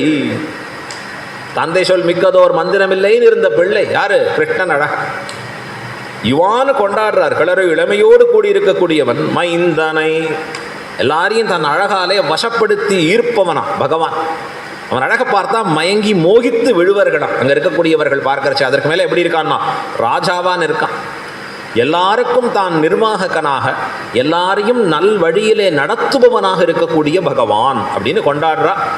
மண்ணு வடமதுரை மைந்தனை அப்படின்னு கொண்டாடுறார். இந்த இடத்துல ஆண்டாள் தெரிவிக்கிறச்சே மாயனை மண்ணு வடமதுரை மைந்தனை. அடுத்தது சொல்றா தூய பெருநீர் யமுனை துறைவனை. யமுனைன்னு ஒரு நதி போகிறது. எங்கே அழகா அந்த மதுராவை தாண்டி போகிறோம், திருவாய்ப்பாடி அது கரையில் பார்க்கறச்சே யமுனா நதி கரையில் தான் அழகாக இருக்கு. அங்கே யமுனை பிரவாகித்து போகிறது. இப்போ கூட டெல்லியில் போனால் பார்க்கலாம், ஆனால் நதியாக பார்க்க முடியாது, வேறு எப்படியோ இருக்குது. ரொம்ப அற்புதமான நதி. எம்பெருமான் எப்பொழுதும் ஒரு ஊர்லேருந்து இன்னொரு ஊருக்கு புறப்படுவார்னா பல விஷயங்களை பேக் பண்ணிப்பார் பகவான். முக்கியமாக 2-3 விஷயம். திருமார்பு, அப்புறம் அங்கே படுக்க, அப்புறம் ஓடக்கூடிய ஜலம், இதெல்லாம் முக்கியமாக பேக் பண்ணிப்பாராம். என்னன்னா திருமார்பில் இருக்கிற மகாலட்சுமியை கூடவே கூட்டின்னு போயிடுவார். படுத்துன்னு இருக்கக்கூடிய படுக்கை இருக்க அதை ஜாக்கிரதையாக பேக் பண்ணி எடுத்துன்னு போயிடுவார். அங்கே நதி இருக்க ஓடுற ஜலம் அதையும் எடுத்துன்னு போயிடுவார் ஊருக்கு. வைகுண்டத்தில் இருந்தார் பெருமாள், மகாலட்சுமியோடு இருக்கார். அங்கே ஒரு விரஜைங்கிற நதி ஓடுறது. அவர் ராமராக பிறக்கணும். என்ன பண்ணுறதுன்னா வைகுண்டம் மாதிரி ஒரு நகரை செலக்ட் பண்ணுறார். அதற்கும் அயோத்தியான்னு பேர். பிறக்கிற ஊருக்கும் அயோத்தியா.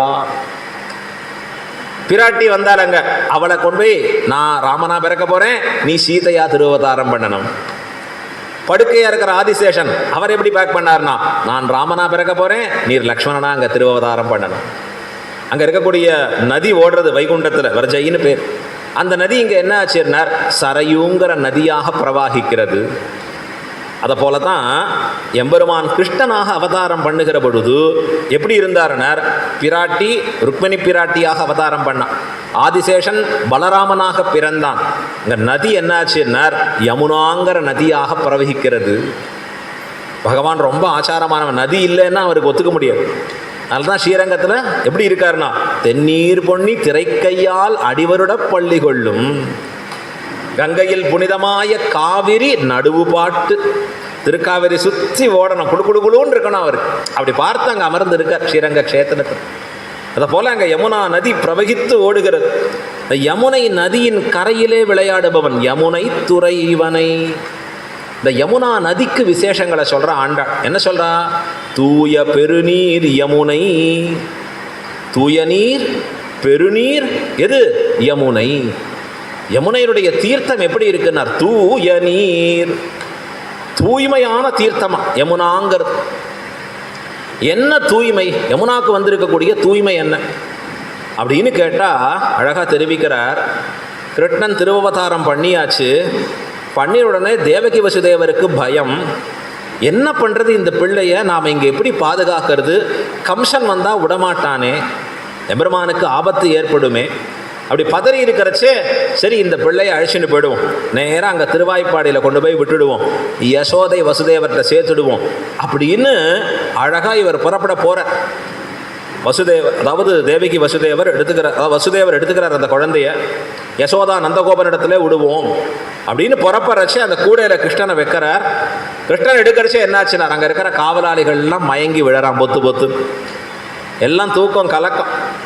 கையில் இருக்கக்கூடிய விலங்கு அவிழறது, கதவு தானே கேட் ஓப்பன் ஆகுது.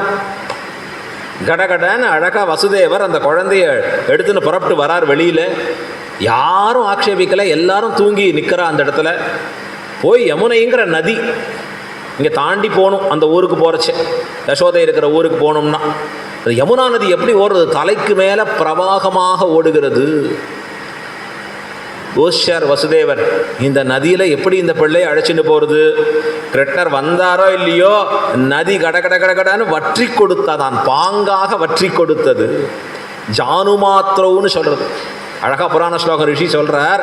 ஜானுமாத்ரோ, முழங்கால் வரைக்கும் அந்த நதி வற்றி கொடுத்தது. யாருக்கு? இந்த வசுதேவர் நடந்து புறப்பட்டு போவதற்காக அழகா நடுவில் வற்றி கொடுத்து கிருஷ்ணன் போறதுக்கு அற்புதமான பாதையாக அமைந்தது.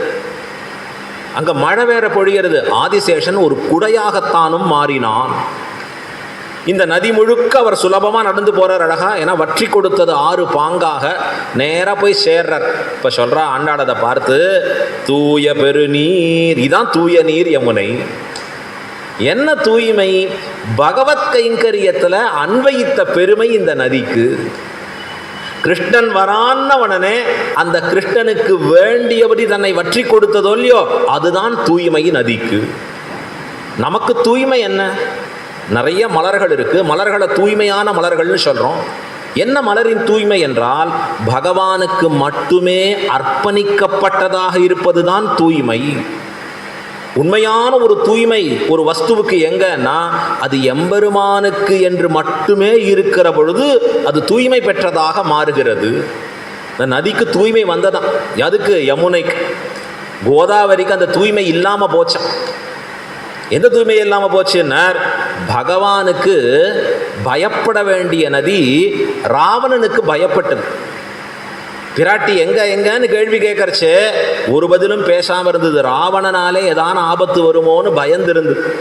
ஆனால் அந்த நதிக்கு எப்போ புண்ணியம் வந்ததுன்னார், கோதான்னு ஆண்டாள் அவதாரம் பண்ணி திருநாமம் இட்ட பிறகு அந்த நதிக்கும் பாவனத்துவம் ஏற்பட்டது. அதுதான் ஆச்சாரியர்கள் கொண்டாடுகிறார்கள் அற்புதமா. இப்போ நதியின் தூய்மை என்னன்னா பகவத் கைங்கரியத்தில் தானும் அன்வயிப்பது, தானும் அதிலே ஒரு சின்ன பங்காவது எடுத்துக்கொள்ளுவது. இந்த தூய்மை சமுத்திரராஜனுக்கு இல்லாமல் போச்சு. சமுத்திரராஜன் எம்பெருமான் அந்த சமுத்திரராஜன்ட்ட பிரார்த்திக்கிறான். விபீஷணன் சொல்கிறான், இலங்கைக்கு போகணும்னா சமுத்திரத்தை கடக்கணும், சமுத்திரத்தை கடக்கணும்னா சமுத்திரம் நமக்கு உபயோகப்படும்படியாக இருக்கணும், அங்கே பாலம் அமைக்கணும், நீ சமுத்திரராஜனை சரணாகதி பண்ணு. விபீஷணன் என்ன பண்ணுவான்? விபீஷணன் ஒரு நோய் வந்தது, அவன் ஒரு மாத்திரையை சாப்பிட்டான், அவனுக்கு அந்த நோய் நீங்கித்து. உடனே விபீஷணன் பார்த்தான், எல்லாருக்கும் இந்த நோய்க்கு இந்த மருந்து தான். அவனா முடிவு பண்ணிட்டான், இவன் ராமனிடத்திலே சரணாகதி பண்ணா இவனுக்கு இருக்கக்கூடிய பயம் நீங்கித்து, நன்மை கிடைச்சிது. உடனே விபீஷணன் ராமனுக்கு சொல்லிட்டான், பெருமாளே நான் சரணாகதி பண்ணா போலே நீரும் சமுத்திரராஜனிடத்துல சரணாகதி பண்ணும், உமக்கும் நன்மை உண்டாகும்னார். தராதரம் பார்த்து தானே பண்ணணும். பெருமாள்கிட்ட பண்ணா சரி, இந்த சமுத்திரராஜனுக்கு புத்தி இருக்குமா?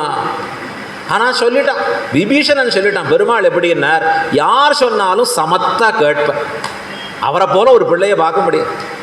யசோத அதாவது அங்கே இருக்கக்கூடிய கௌசல்யா சொல்றா கேட்பார், தசரதர் சொல்றார் கேட்பார், வசிஷ்டர் சொல்றார் கேட்பார், லக்ஷ்மணன் சொல்றார் கேட்பார், பரத்வாஜ ரிஷி சொல்றார் கேட்பார். ஏன் சுக்ரீவன் குரங்கு சொல்கிறான், கேப்பர். குகன் சொல்கிறான், கேப்பர்.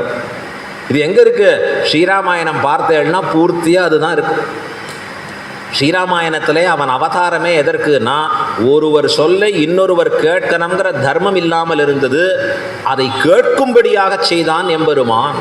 ஸ்ரீராமாயணம் பார்த்தேன்னா சுக்ரீவ வச்சனாத் இப்படின்னே இருக்கும், பரத்வாஜ வசனாத் என்று ஒவ்வொரு ரிஷிகள், விஸ்வாமித்திரர் அவர் சொன்னார், எம்பெருமான் கேட்டான்.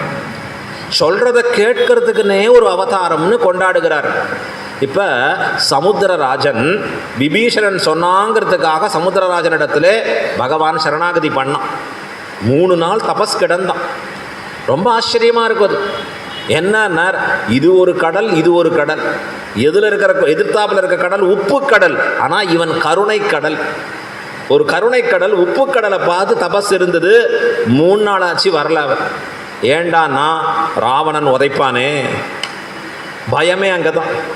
நமக்கு வேண்டியவர்களுக்கு ரொம்ப ஆபத்து வந்துடும், வெளில வருவோம்னா வரவே மாட்டோம். ஏன்னா அடுத்த எனக்கு வந்துடுதுன்னா நான் என்ன பண்ணுறது?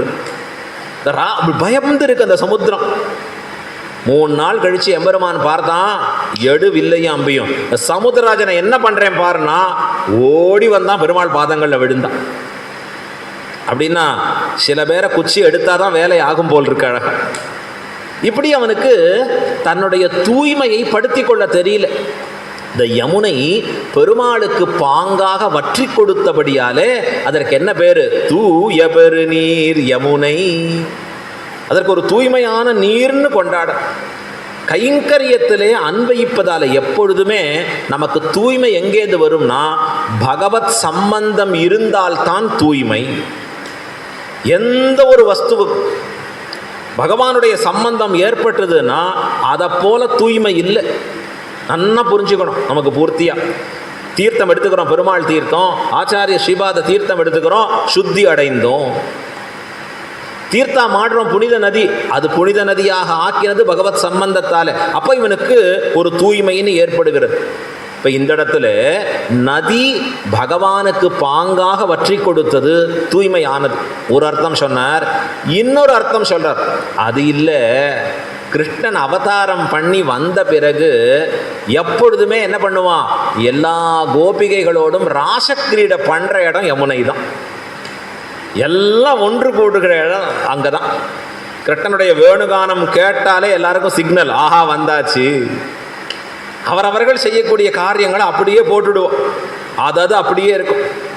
எல்லாம் கிடுகிடுகிடுன்னு அந்த யமுனை துறைக்கு ஓடி போவோம். போய் கிருஷ்ணனோட ஆச்சரியமாக ராசலீலையை அனுபவித்து நிற்பார்கள்.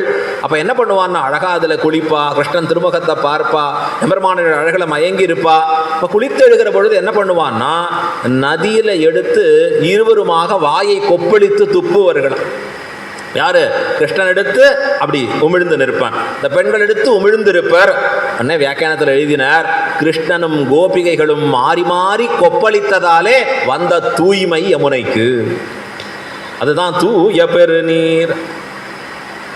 இதை போய் நாம பண்ணோம்னா அசுத்தி நதிக்கு நமக்கும் பாவம். அது தெரிஞ்சுக்கணும். நதிகளில் குளிக்கிறச்சே சில கிரமங்கள் இருக்கு. என்ன கிரமங்களில் குளிக்கணும் சாஸ்திரம் சொல்லி கொடுக்கறது. நதி இருக்குன்னா, கீழே இருக்கக்கூடிய மண் இருந்ததுன்னா கொஞ்சமாக எடுத்து அந்த நதியில் ஒரு 3 தடவை சேர்க்கணும். நமக்கு இப்போ குளிக்கிற விதிகளே மறந்து போச்சு. ஏன்னா நதியில் குளிச்சு தானே பழக்கம் இருந்தால் தானே. போனால் அந்த நதியை முதல்ல கைகூப்பி சேவிக்கணும். அந்த நதிக்குண்டான ஸ்தோத்திரங்கள் இருந்தால் பண்ணணும். கால் வைப்பதற்கு முன்பு இதெல்லாம் பண்ண வேண்டிய விஷயம். 3வதா இந்த நதியினுடைய தீர்த்தத்தை எடுத்து புரோக்ஷிக்கணும் முதல்ல நம்ம தலையில். அப்புறம் நதியில் போய் நின்று கொண்டு என்ன கிரமத்தில் ஸ்நானம் பண்ணணும்னு சொல்லப்பட்டு ஆசமனம் பண்ணணும். பிறகு அந்த நதியினுடைய ஸ்தோத்திரங்களை சொல்லி முழுகி எழுந்துக்கணும். இப்படி தான் சாஸ்திரம் நமக்கு விதிச்சிருக்கு. ஆனால் நதியில் பல விஷயங்கள் பண்ணக்கூடாது. என்ன பண்ணக்கூடாது? மலமூத்திராதிகளை கழிக்கக்கூடாது, வாயை கொப்பளிக்கக்கூடாது, வேண்டாத வஸ்துக்களை தூக்கி போடக்கூடாது, துணியோ பழசோ மற்றதோ. இதெல்லாம் என்னன்னா, நீ செய்த செயலை எல்லாம் அழித்து விடும், உன் புண்ணியத்தை அழிச்சிடும், பாபத்தை கொடுத்துடும். நதியில் போய் இதெல்லாம் பண்ணினான்னா மகா பாபம்னு சாஸ்திரம் சொல்ல. எச்சில் துப்பக்கூடாது நதியில் போய். அந்த காலத்தில் எப்படி பண்ணுவான்னா, நதியில் போய் வாய் கொப்பளிக்கிறோம்னா ஜலத்தை எடுத்துன்னு போய் தனியாக வேறொரு பூமி இருக்கும், அங்கே போய் ஜலத்தை துப்பிட்டு வருவோம். இது ஆச்சார கிரமங்கள். இன்னைக்கு எல்லாம் முடிஞ்சு போச்சு, எல்லாம் ஒரே இடமா இருக்கு நாம் உழல்வதுங்கிறதுலேருந்து. நதியில் எச்சில் உமிழக்கூடாது, துப்பக்கூடாது, ஜலம் அதாவது மலமூத்திராதிகளை கழிக்கக்கூடாது, பழையதை தூக்கி போட்டுன்னு வரக்கூடாது. நதி ஸ்நானம் என்பது பரம பவித்திரமான ஸ்நானம். அதெல்லாம் நான் பண்ணினேன்னா பாபத்தை சேர்த்து வருகிறாய். அங்கே தான் எல்லாரும் போய் ப்ரஷ்ஷை வச்சு நல்லா தேய்ச்சி துப்புவோம். அங்கே தான் சில பேர் எடுத்து சோப்பை போட்டு தேய்ன்னு தேய்ப்போம். நதியில் குளிக்கிறச்சே சோப்பு அவசியமே இல்லை, வேண்டாதது ஒன்று. அது சோப்பை காட்டிலும் பன்மடங்கு சுத்தியை கொடுக்கும் நதியானது. அதனுடைய கிரேட்னஸ் இன்னைக்கு சொல்கிறான் அழகா. நதியில் குளிக்கிறதுனுடைய ஏற்றம் என்னன்னா, நீ அமிழ்ந்து குளிக்கிற பொழுது உன்னுடைய பாடியில் இருக்கக்கூடிய டெம்பரேச்சர் ரொம்ப அழகாக மெயின்டைன் ஆகுதுங்கிறான். இன்னைக்கு சயின்ஸில் அதை ப்ரூவ் பண்ணுறான் சாஸ்திரம். அதனால தான் ஓடுகிற நதி என்பது உத்தம ஸ்நானம் என்று சொல்லித்து. தேங்கின குளத்திலே குளிப்பது என்றது மத்தியம ஸ்நானம்னு பேர். நம்ம கணத்துலேருந்து ஜலம் எடுத்து குளிச்சா அதுக்கு பேர் அதம ஸ்நானம். நாம் பண்ணுறதெல்லாம் அதம ஸ்நானம். இப்படி அப்படிங்கிறதெல்லாம் கீழே. எது உத்தமம்னா, நதி பிரவாகமாக ஓடுகிறதுனா அதில் குளித்தல். ஆனால் குளித்தலுக்கும் சில கிரமங்கள் இருக்கு. நமக்கு இவ்வளோ ரூலை போட்டுட்டு இந்த பெருமாளுக்கு மட்டும் ஒன்றும் ரூல் இல்லையா? இப்போ என்ன சொன்னேன், கோபிகைகளும் கிருஷ்ணனும் மாறி மாறி கொப்பளித்ததாலே வந்த தூய்மை. அதனால தூய பெருநீர். ஸ்ரீரங்க கஷேத்திரத்தில் போனேன்னா துணிகள் எதை போட்டுக்கணும்னு இருக்காங்க, ட்ரெஸ் கோடுன்னு சொல்லுவோம். ஆண்கள் போகிறச்ச கைலி நாட் அலவுடு. இவர் கஷ்டப்பட்டு எங்கேயோ போய் வேட்டியை வாங்கின்னு கட்டின்னு உள்ளே போனால் பெருமாள் திருமஞ்சனத்துக்கு ரெடியாரார். நம்பெருமாள் என்ன கட்டின்னு இருக்காருன்னா கைலி வஸ்திரம். கேட்குறான், பெருமாளுக்கு கைலி வஸ்திரம் எனக்கு கூடாதா? அப்போ என்ன திருப்பி கேள்வி கேட்கணும்னா, நீ பெருமாளா? பகவானுக்கு சொல்ல வேண்டிய ரூல் என்பது தனித்துவம் வாய்ந்தது. உனக்கு சொல்லப்பட வேண்டியது உன்னை உயர்த்துவதற்காக சொல்லப்பட்ட ரூல். எம்பெருமான் ஏன் பண்ணிட்டார் அதை? துலுக்க நாச்சியாரை கல்யாணம் பண்ணிட்டார் அவர். அதுக்காக 3 விஷயங்கள் பண்ணுறார் ஸ்ரீரங்கத்தில். இந்த கைலியை கட்டிக்கிறார் அழகா, ரொட்டி பொறுப்பு எடுத்துக்கிறார் அவர், அரவணை பாலோடு எடுத்துக்கிறார் அழகா. அவள் கஷ்டமை இவர் ஸ்வீகரிச்சுட்டார். நான் வச்சுக்கிறேம்மா, கொஞ்சம் இதையும் பார்த்துக்கிறேன். எவ்வளோ கருணாமூர்த்தி ஸ்ரீரங்கநாதர், அற்புதமாக. இப்போ நமக்கு நன்மைக்காக சாஸ்திரம் சொல்லியிருக்கு. இப்போ எம்பெருமானுடைய திரு அதரத்திலிருந்து வரக்கூடிய தீர்த்தம் இருக்கே, அதே மாதிரி ஆச்சாரியன் உண்டு விழுந்து கொடுக்கக்கூடிய பிரசாதம் இருக்கே, அது பரமபாவனம். ஆழ்வார் பாசுரத்தில் சொல்கிறார், தருவரேல் புனிதம் அன்றே. அதில் தொண்டரிப்படி ஆழ்வார் திருமாலையில் சொல்கிறார் அழகா, போனகம் செய்த சேடம் தருவரேல் புனிதமன்றே. போனகம் செய்த சேடம், அவர்கள் சாப்பிட்ட சாப்பாடு பிரசாதம் மிச்சம், அதுக்கு தான் சேஷம்னு பேர். யாருக்கு அதற்கு உரிமை உண்டு? மனைவிக்கு தான் பூர்த்தியான உரிமை. அந்த இலையில் அப்படியே எடுத்துக்கணும். இனி கேட்டாலே தலையை சுற்றிடுறது அழகா.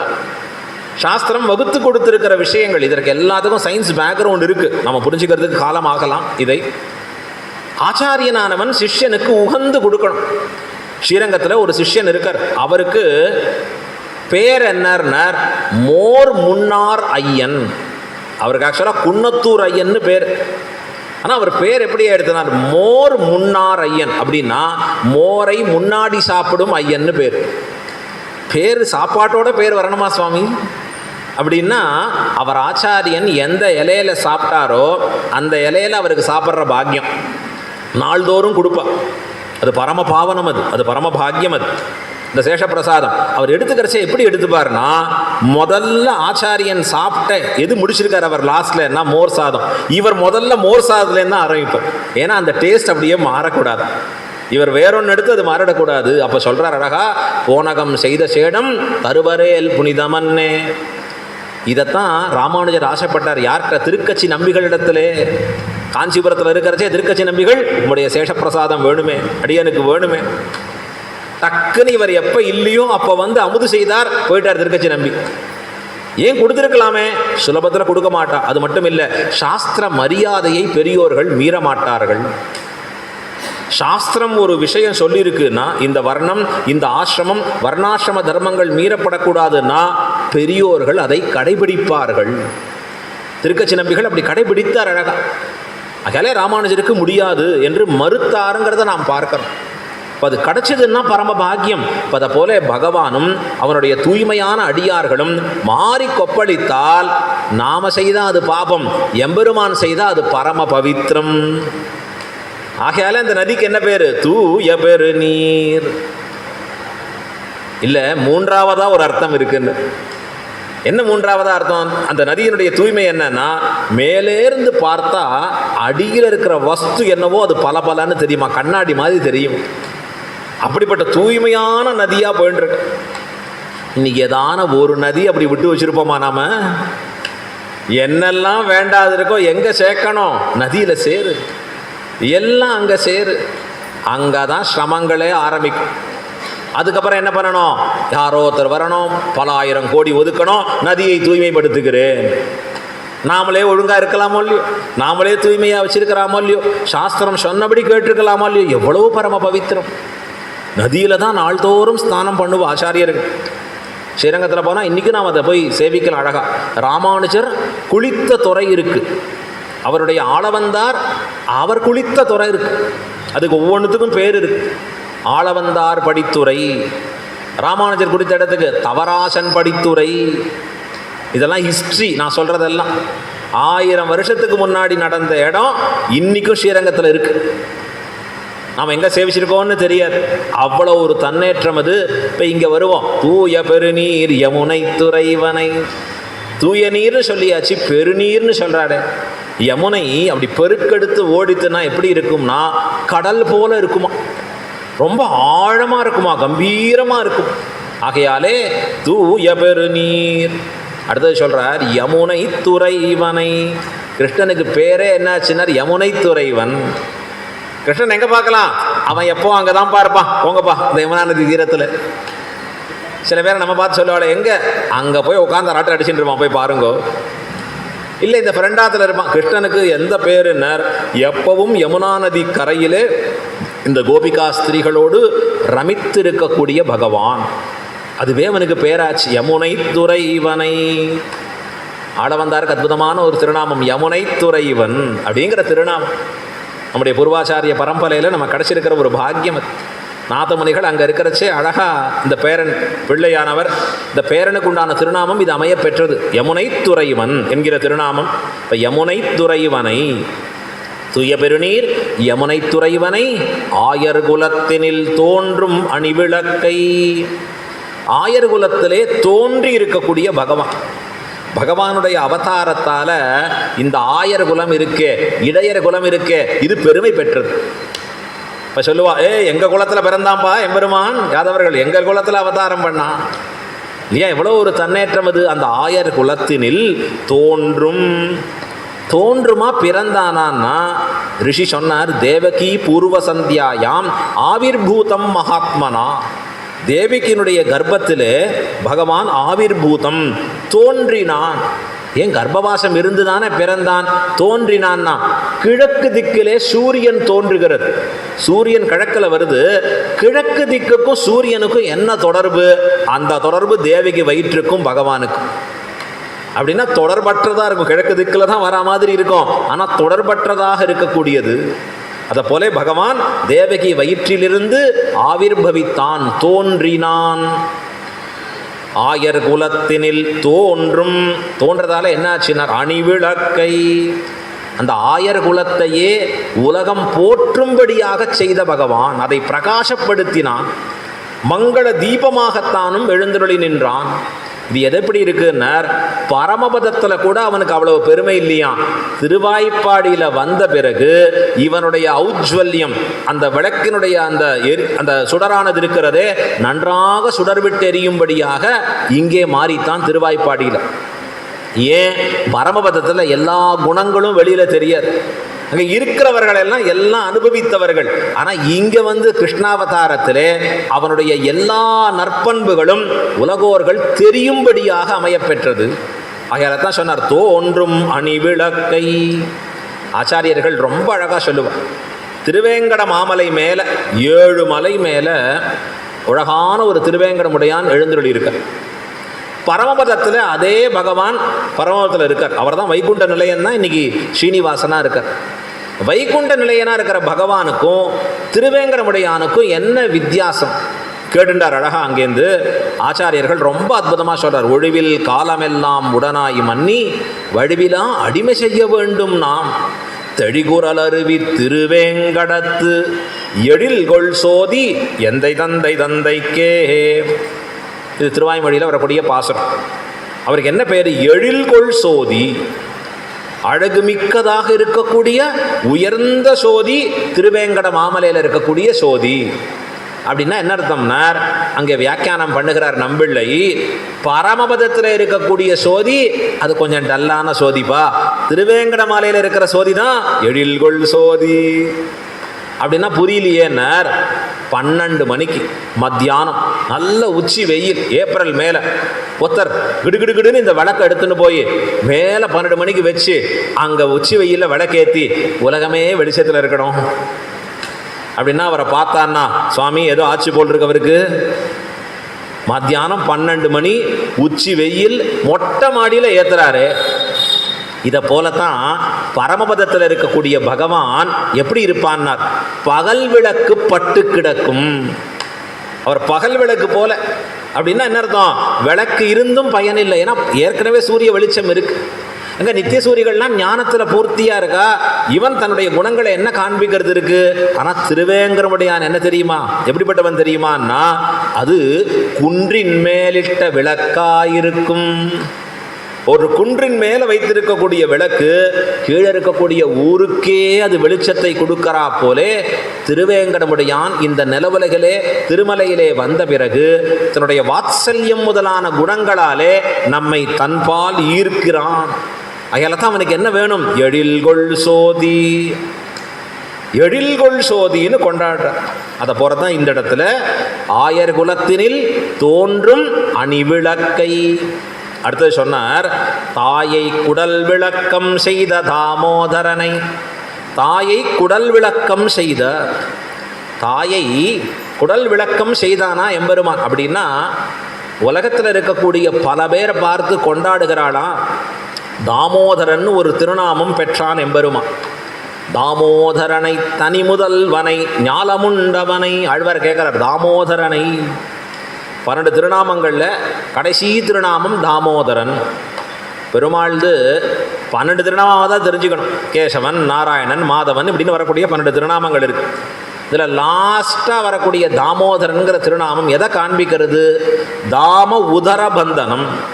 எம்பெருமானுடைய வயிற்றிலே இந்த கயிற்றை வச்சு கட்டினதாலே ஏற்பட்டிருக்கக்கூடிய தழும்பு இருக்கிறது இல்லையா, அந்த தழும்பை உடையவன் அர்த்தம். அது ஒரு அர்த்தம். தாமோதரன் அப்படின்னு பேர். உதரம்னா வயிறுன்னு அர்த்தம். அந்த உதரமாகிற வயிற்றிலே கயிற்றால் கட்டப்பட்ட தழும்பு. யாரால் அப்படின்னா யசோதை பிராட்டியாலே. யசோத பிராட்டி எம்பெருமான கைத்தோட வச்சு, அதாவது பொத்த உரலோடு வச்சு கட்டினான். ஆமாம், பார்த்தோம் அழகா இல்லையா? களவினில் உறவிடை ஆப்புண்டு எத்திரம் உரலினோடு இணைந்திருந்து ஏங்கிய எளிவே. பொத்த உரலோடு பெருமாளை வச்சு கண்ணினும் சிறு தாம்பினால், இந்த தாம்பு பட்ட மாட்டேங்கிறது, கஷ்டப்பட்டு வச்சு கட்டுறா. ரிஷி எழுதுறார், ஏன் இவள் கிருஷ்ணனை கட்ட வேண்டி இருக்குன்னா, கிருஷ்ணனை மட்டுமா மேய்க்கணும், அவள் ஏகப்பட்டதை மேய்க்க வேண்டியிருக்காங்க. அங்கே பசுமாடை மேய்க்கணும், கண்ணுக்குட்டியை மேய்க்கணும், உள்ள பாலை பொங்கணும். இவனோடையே யார் கஷ்டப்படுறது? இவனுக்கு ஒரே வழி கைத்தை வச்சு கட்டுறது தான். சா குடும்பினி, பெரிய குடும்பஸ்தலவள் ஆகியால வச்சு கட்டினாள். இந்த கட்டினதால என்ன ஏற்பட்டதுன்னா, பகவானுடைய வயிற்றிலே தழும்பு உண்டாயிற்று. தாமோதரனை இங்க சொல்றார் ஆழ்வார். ஆண்டாள் சொல்றா, தாயை குடல் விளக்கம் செய்த தாமோதரனை. தன் வயிற்றிலே ஏற்பட்டிருக்கக்கூடிய தழும்பாலே தன்னுடைய தாயான யசோதைக்கு பெருமை சேர்த்த பிரானை. பாடுறா கிருஷ்ணன் எப்படி பாடுறா, தாய் கட்டினதுனாலே ஏற்பட்ட தழும்ப இன்னைக்கு வச்சுட்டு இருக்கான் அழகா கிருஷ்ணன். கிருஷ்ணன் என்ன பண்ணுவான், அங்கே இருக்கக்கூடிய கோபிகைகளோட விளையாடுவதுண்டு, அவர்கள் துணிகளை வஸ்திரங்களை அபகரித்து இருப்பது உண்டு, மரத்துக்கு மேலே மரம் தாவுவது உண்டு. ஆனால் அப்படி தாவரசை கூட என்ன பண்ணுவான்னா, ஒரு கையால் மரத்தை பிடிச்சாலும் இன்னொரு கையாலத்தை உத்திரியத்தை பிடிச்சிப்பான். உத்திரியம்னா ரெண்டாவது துணி, மேலே கட்டியிருக்கிற துணி, அது ஜாக்கிரதையாக பிடிச்சிப்பான். ஏன்னார், அது நழுவிடக்கூடாதான். நழுவித்துனா யசோதை கட்டின தழும்பு தெரிஞ்சிருமா எல்லாருக்கும். தாமோதரனை, தாயை குடல் விளக்கம் செய்த தாமோதரனை. ஸ்ரீரங்கத்தில் நஞ்சியருங்கிற ஒரு ஆச்சாரியர், பராசரப்பட்டருடைய சிஷ்யர், அவர் சொல்லுவார், நம்பெருமாள் வெளியில் சாத்திக்கிறதெல்லாம் கவச்சம், தங்க கவச்சம் சாத்தின்னு இருக்க, உள்ளதான் அவருடைய திருமேனி இருக்கு. வருஷத்தில் ஒரு தடவை அந்த தங்க கவச்சத்தை கைடுவோம். ஜேஷ்டாபிஷேகம்னு பேர். ஆடி மாதத்தில் வரக்கூடிய கேட்டை நட்சத்திரத்தில் பகவானுக்கு பெரிய திருமஞ்சனம் நடக்கும். அந்த சமயத்தில் அந்த மேலே இருக்கக்கூடிய மேல் சாத்தி இருக்கக்கூடிய அந்த கவச்சங்கள் எல்லாம் கயன்று வந்த பக்தர்கள் எல்லாம் வரிசையில் நின்று அதை தொட்டு சேவிக்கலாம். மறுபடி பச்சை கற்பூரம்லாம் வச்சு உள்ள வச்சு மறுபடியும் அந்த சாயந்தரம் வைப்பா பெருமாளுக்கு அந்த கவச்சங்கள் அழகாக மீண்டும் சாத்துவா பெருமான் திருமேனி. நஞ்சியருங்கிற ஆச்சாரியர் சொல்லுவார், இந்த பெருமாள் கவச்சத்தையே கையல மாட்டேங்கிறாரே, ஏன்னா அதை கழட்டினான்னா யசோதை கட்டின தழும்பு தெரிஞ்சு போயிடும்.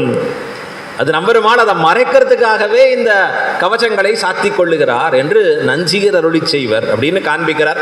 அதற்கு மேலே பராசரப்பட்டர் சொல்லுவாராம், நமக்கெல்லாம் ஒரு திருவிலச்சினைன்னு உண்டு. திருவிலைச்சினை, திருவிலைச்சினைன்னா என்ன? ஆச்சாரியர் நமக்கு பண்ணக்கூடிய சமாசயனத்தினுடைய தழும்பு. இந்த ரெண்டு பக்கத்தில் இருக்கும். என்னையும் என் உடமையையும் உன் சக்கரப்பொறி ஒத்தி கொண்டு, பஞ்சசம்ஸ்காரம்னு பேர். ஆச்சாரியன் நமக்கு பண்ணக்கூடிய ஒரு சமாஸ்ரயனம். அதில் என்ன பண்ணணும்? பஞ்ச காரியங்களை பண்ணுறார், 5 காரியங்கள் பண்ணுறார் ஆச்சாரியன். தாப புண்ட ததா நாம மந்திர யாகச்ச பஞ்சமஹா. முதல்ல தாபசம்ஸ்காரம்னு பேர். தாபசம்ஸ்காரத்தில் சங்க சக்கரங்களை எடுத்து நெருப்பில் அப்படி வச்சு ஆச்சாரியன் மந்திரங்களை சொல்லி வலது கையிலையும் இடது கையிலையும் இங்கே சக்கரத்தையும் சங்கத்தையும் பொறிக்கிறார் ஆச்சாரியன். இப்படி ரெண்டையும் பொறிக்கிறார் பஞ்சசம்ஸ்காரம் பொழுது. அப்போ தான் நம்ம ராமானுஜதாசரார்த்துக்கு கிடைக்கக்கூடிய வாய்ப்பு. அதுதான் பஞ்சசம்ஸ்காரம்னு பேர். அப்போ தான் வைஷ்ணவத்தில் உள்ள நுழையிறோம் நாம், என்ட்ரி டிக்கெட் அங்கே. இப்போ இந்த பஞ்ச சம்ஸ்காரம் பண்ணுகிற பொழுது ஆச்சாரியன் நமக்கு அந்த தீயிர் பொலிகிற செஞ்சுடராழி வச்சு கொடுக்குறாரு. அதுதான் திருவிலைச்சினைன்னு பேர். பாரும் சுவாமி, சங்க சக்கரங்கள் தோள்கள் அப்படி காமிக்கிறச்சே பாரும், சங்க சக்கரங்களை தரித்திருக்கிறேன். இப்போ இதை போல நமக்கு அடியவர்களுக்கு இது பஞ்சசம்ஸ்காரம் போல பகவானுக்கு யசோத கட்டின தழும்பா, அதுதான் அவருக்கு திருவிலச்சினை. தாயை குடல் விளக்கம் செய்த தாமோதரனை. இது யசோதையை பற்றி சொன்னா இன்னொரு இடத்துல காண்பிக்கிறார் பெரியவாச்சான் பிள்ளை. அடுத்தது சொல்றார், இல்லை இவன் பிறந்து படைத்தானே தேவகி, அந்த தேவகி வயிற்றுக்கு பட்டம் கட்டினவனை. எல்லாரும் கேட்கிறார்லாம், என்ன நோன்பு நோற்றார்களோ இவனை பெற்ற வயிறுடையார். என்னப்பா பாக்கியம் பண்ணா, இந்த குழந்தையை பெற்றெடுக்கிறதுக்கு, சர்வேஸ்வரனை தன் பிள்ளைன்னு பெற்றெடுப்பதற்கு இவளுக்கு என்ன பாக்கியம்பா, என்ன பாக்கியம் கிடைச்சது, இது என்ன ஆச்சரியம். யசோதா நீ என்ன பாக்கியம் பண்ணமா, தேவகி நீ என்ன பாக்கியம் பண்ண. தேவகி குழந்தைய வயிற்றுல சுமந்தா, யசோதை குழந்தைய வச்சு வளர்த்தா. இது எப்படின்னா, 2 பேரும் தபஸ் பண்ணாலும், தேவகி வசுதேவர்களும் யசோதை நந்தகோபரும் முன் ஜென்மத்தில் பெரிய தபஸ். ஒரு தம்பதி கேட்கறா, கிருஷ்ணா நீ என் வயிற்றில் இருக்கணும், என் கர்ப்பவாசத்தில் நீ இருக்கணும். இன்னொரு தம்பதி கேட்கறா, உன்னை வளர்க்கிற பாக்கியம் எனக்கு கிடைக்கணும், அந்த குழந்தை பருவத்திலே நீ கொடுக்குற அந்த ரசங்கள் இருக்க அதை அனுபவிக்கணும். அழகா சொல்லுவார் வள்ளுவர், குழல் இனிது யாழ் இனிது என்ப தம்மக்கள் மழலை சொல் கேளாதார். தன் குழந்தைகளுடைய மழலை சொற்களை கேட்டு அந்த குழந்தை செய்யக்கூடிய சின்ன சின்ன செயல்களை கண்டு ரசிக்காதவர்கள் பெற்றோர்களே இல்லை. அதை ரசிக்கணுமா, அது ரசிக்கணும்னு ஒரு தம்பதி கேட்குறா. யாரு? யசோதையும் நந்தகோபுரம் கேட்குறான். பிறக்கணும்னு இவா கேட்குறா, என் வயிற்றில் நீ கர்ப்பவாசம் பண்ணணும். எவ்வளோ பெரிய பாக்கியம் பாரும். உலகத்தை எல்லாத்தையும் தன் வயிற்றில் வச்சவனை இவள் தன் வயிற்றில் சுமக்கிற. யாரு? தேவகி. அதான் கேட்குறாரு, என்ன தவம் செய்தனை, எங்கும் நிறை பரபிரமம், எங்கும் இருக்கக்கூடிய பரபிரமா உன் வயிற்றில் வந்து புகுந்து நிற்கிறதே, இது எப்படிப்பட்ட பாக்கியம் இது. இப்போ தாயை குடல் விளக்கம் செய்த தாமோதரனை, இவன் வயிற்றில் திருவதாரம் பண்ணதாலே அந்த தாயின் வயிறு கர்ப்பமானது சுத்தி அடைந்தது, பரம சுத்தி அடைந்தது.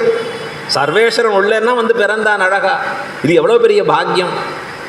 விபீஷணன் சொல்லுவான், லக்ஷ்மணன் சொல்லுவார். இந்த 2 பேர் சொல்கிறதுக்கும் ஒரு வித்தியாசம். 2 பேரும் தம்பிமார்கள். லக்ஷ்மணனும் ஒரு தம்பி, விபீஷணனும் ஒரு தம்பி. ராமனிடத்தில், அதாவது லக்ஷ்மணன்ட்ட போய் கேட்டா நீ யாருப்பான்னார், ராமன் பிறந்த பிறகு பிறந்தவன் நான் அப்படின்னு சொல்றதுல பெருமை. விபீஷணன் சொல்லுவாரான், ராவணன் பிறந்த பிறகு பிறந்தவன் நான் அப்படின்னா என்ன அர்த்தம்னா, ராவணன் எந்த வயிற்றில் 10 மாதம் இருந்தானோ அவனால் அந்த வயிற்று எப்படி கெட்டதா மாறித்தோ அதே வயிற்றில் நானும் இருந்து பிறந்தேன்னா விபீஷன். ஆனால் இங்கே பகவான் திருவதாரம் பண்ணுறதாலே அந்த வயிறு சுத்தம் அடைந்ததான். தாயை குடல் விளக்கம் செய்த தாமோதரனை, அப்படிப்பட்ட எம்பெருமானை நாம் என்ன பண்ணணும்னா தூயோமாய் வந்து தூய்மை உடையவர்களாக வர வேண்டும். தூய்மைனா என்ன பண்ணுறது, உடனே சுத்தியாக குளிக்கிறது மற்றது இதெல்லாம் பண்ணி தூய்மையாக வருதான்னார். ஆச்சாரியர்கள் வியாக்கியானத்தில் சொன்னால் இருந்தபடியே வருதலே தூய்மைனர். இந்த தூய்மைங்கிறது மனசில் ஏற்படக்கூடிய சுத்தி. இந்த சுத்தியோடு வருதல் இவனுக்கு போரும்படியான விஷயம். ஏற்கனவே நான் சொன்னேன், திருநாமம் சொல்லுவதற்கு ஏற்கனவே தான ஒரு சுத்தி தேடிக்கணுமா. கங்கை குழியிலே நீராடுபவனுக்கு வேறதான ஓர்குழியிலே நீராடி வர வேண்டும்ங்கிற அவசியம் இல்லை. கங்கையில் நேராக குளிக்கலாம், பகவன் நாமாவன் நேரடியாக சொல்லலாம். இருந்தபடியே இவன் அதிகாரி. அதை போல இங்கே உதாரணம் சொல்றார். எப்படி இருக்கக்கூடிய அதிகாரம், தூயோமாய் வந்தோம். தூய்மையாவது உடல் தூய்மை முக்கியமில்லை, மனதிலே ஏற்படுகிற தூய்மை. மனசு சுத்தியாக இருக்கணும். விபீஷணன் பகவானை சரணாகதி பண்ணுறதுக்காக வரான். ராவணனிடத்தில் அட்வைஸ் பண்ணுறான், ராவணா நீ பண்ணுறது தப்பு, பிறர் மனை நோக்காத பேராண்மை அது உன்ட்ட இல்லையேப்பா, மற்ற மனைவிகளை பார்க்கக்கூடாதேப்பா ராவணா, எவ்வளவு தப்பு பண்ணியிருக்க நீ, மகா தப்பு. உனக்கு ஒரு சான்ஸ் கொடுக்குறேன், நீ போய் மறுபடி பெருமாளிடத்துல நான் பண்ணது தப்புன்னு சொல்லி பிராட்டியை கொண்டு போய் ஒப்படைச்சிடும், நீ சப்பிச்சிடுவேன்னா. வந்ததே கோபம் ராவணனுக்கு. ஏன்னா தனக்கும் தெரியாது, மற்றவன் சொன்னாலும் கேட்க மாட்டான் மூடன். என் குலத்தை கெடுக்க வந்த கோடரி காம்பேன்னா யாரை பார்த்து சொன்னா, விபீஷணனை சொல்றான். எங்க ராட்சச குலம் எவ்வளவு பெருமை வாய்ந்தது தெரியுமா, அதுல போய் நீ பிறந்தேடா. இவன் சொல்லணும் பாவம், இவன் இப்படி சொல்றான். ராட்சச குலம்னாலே கெட்டது பண்றது தான். நீ போய் ஒருத்த நல்லவனா பிறந்துட்டிய, உன்னை இப்போ வதம் பண்ணிடுவேன், போனா போகிறது சான்ஸ் கொடுக்குறேன், கிளம்பு, ஓடி போய்டு, என் முன்னாடி நிற்காத, ஓடுன்னா. விபீஷணன் சொன்னா, உன்னோட கூட பிறந்து இங்கே நீ இட்ட சோறை சாப்பிட்டானே, இதுவே நான் செய்த பாபம். பாபம் செய்கிற இடத்துல இனி நான் கூட இருக்க மாட்டேன், நான் கிளம்புறேன் அப்படின்னு விபீஷணன் புறப்பட்டுட்டான். அவனோட கூட 4 பேர் கூட சேர்ந்தார்கள். நேராக புறப்பட்டு எங்கே போகிறான்னா, பெருமாளிடத்திலே சென்று சரணாகதி பண்ணுவோம், ராமர்கிட்ட போய் சேர்ந்துருவோம் நாம் எல்லாம். போய் அத்தனை பேர் அந்த மேலே நிற்கிறா, கடலுக்கு மேலே. வந்த உடனே நேராக போக முடியாது, சொல்லி அனுப்பணும், தகவல் சொல்லி அனுப்புகிறான். பெருமாள்கிட்ட நான் வரலாமா கேளு அப்படின்னு சொல்லி அனுப்புறச்சு அங்கே ஒரு பெரிய டிஸ்கஷன் நடக்கிறது, அது பின்னாடி பார்ப்போம். இப்போ அந்த விபீஷணன் வந்த பொழுது, வரலாம்னு சொன்ன பொழுது, கடல் கீழே இருக்கே ஒரு முழுக்கிட்டு வந்தான் அப்படின்னு எழுதலை. நேராக போனால் பெருமாள் பாதங்களில் விழுந்தான். பெருமாளே அசரண்ய சரண்யாம் அனன்ய சரணஹா சரணமகம் பிரபத்யே, தேவர் திருவடிகளில் சரணமாக விடுகிறேன், வேறு புகழ் இல்லை எனக்கு, நீர்தான் புகழ் அப்படின்னு விழுந்தான்.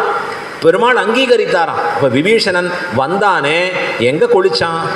வியாக்கியானத்தில் சொல்கிறார், இப்போ என்ன வேணும்னார், தூயோமாய் வந்தோம்.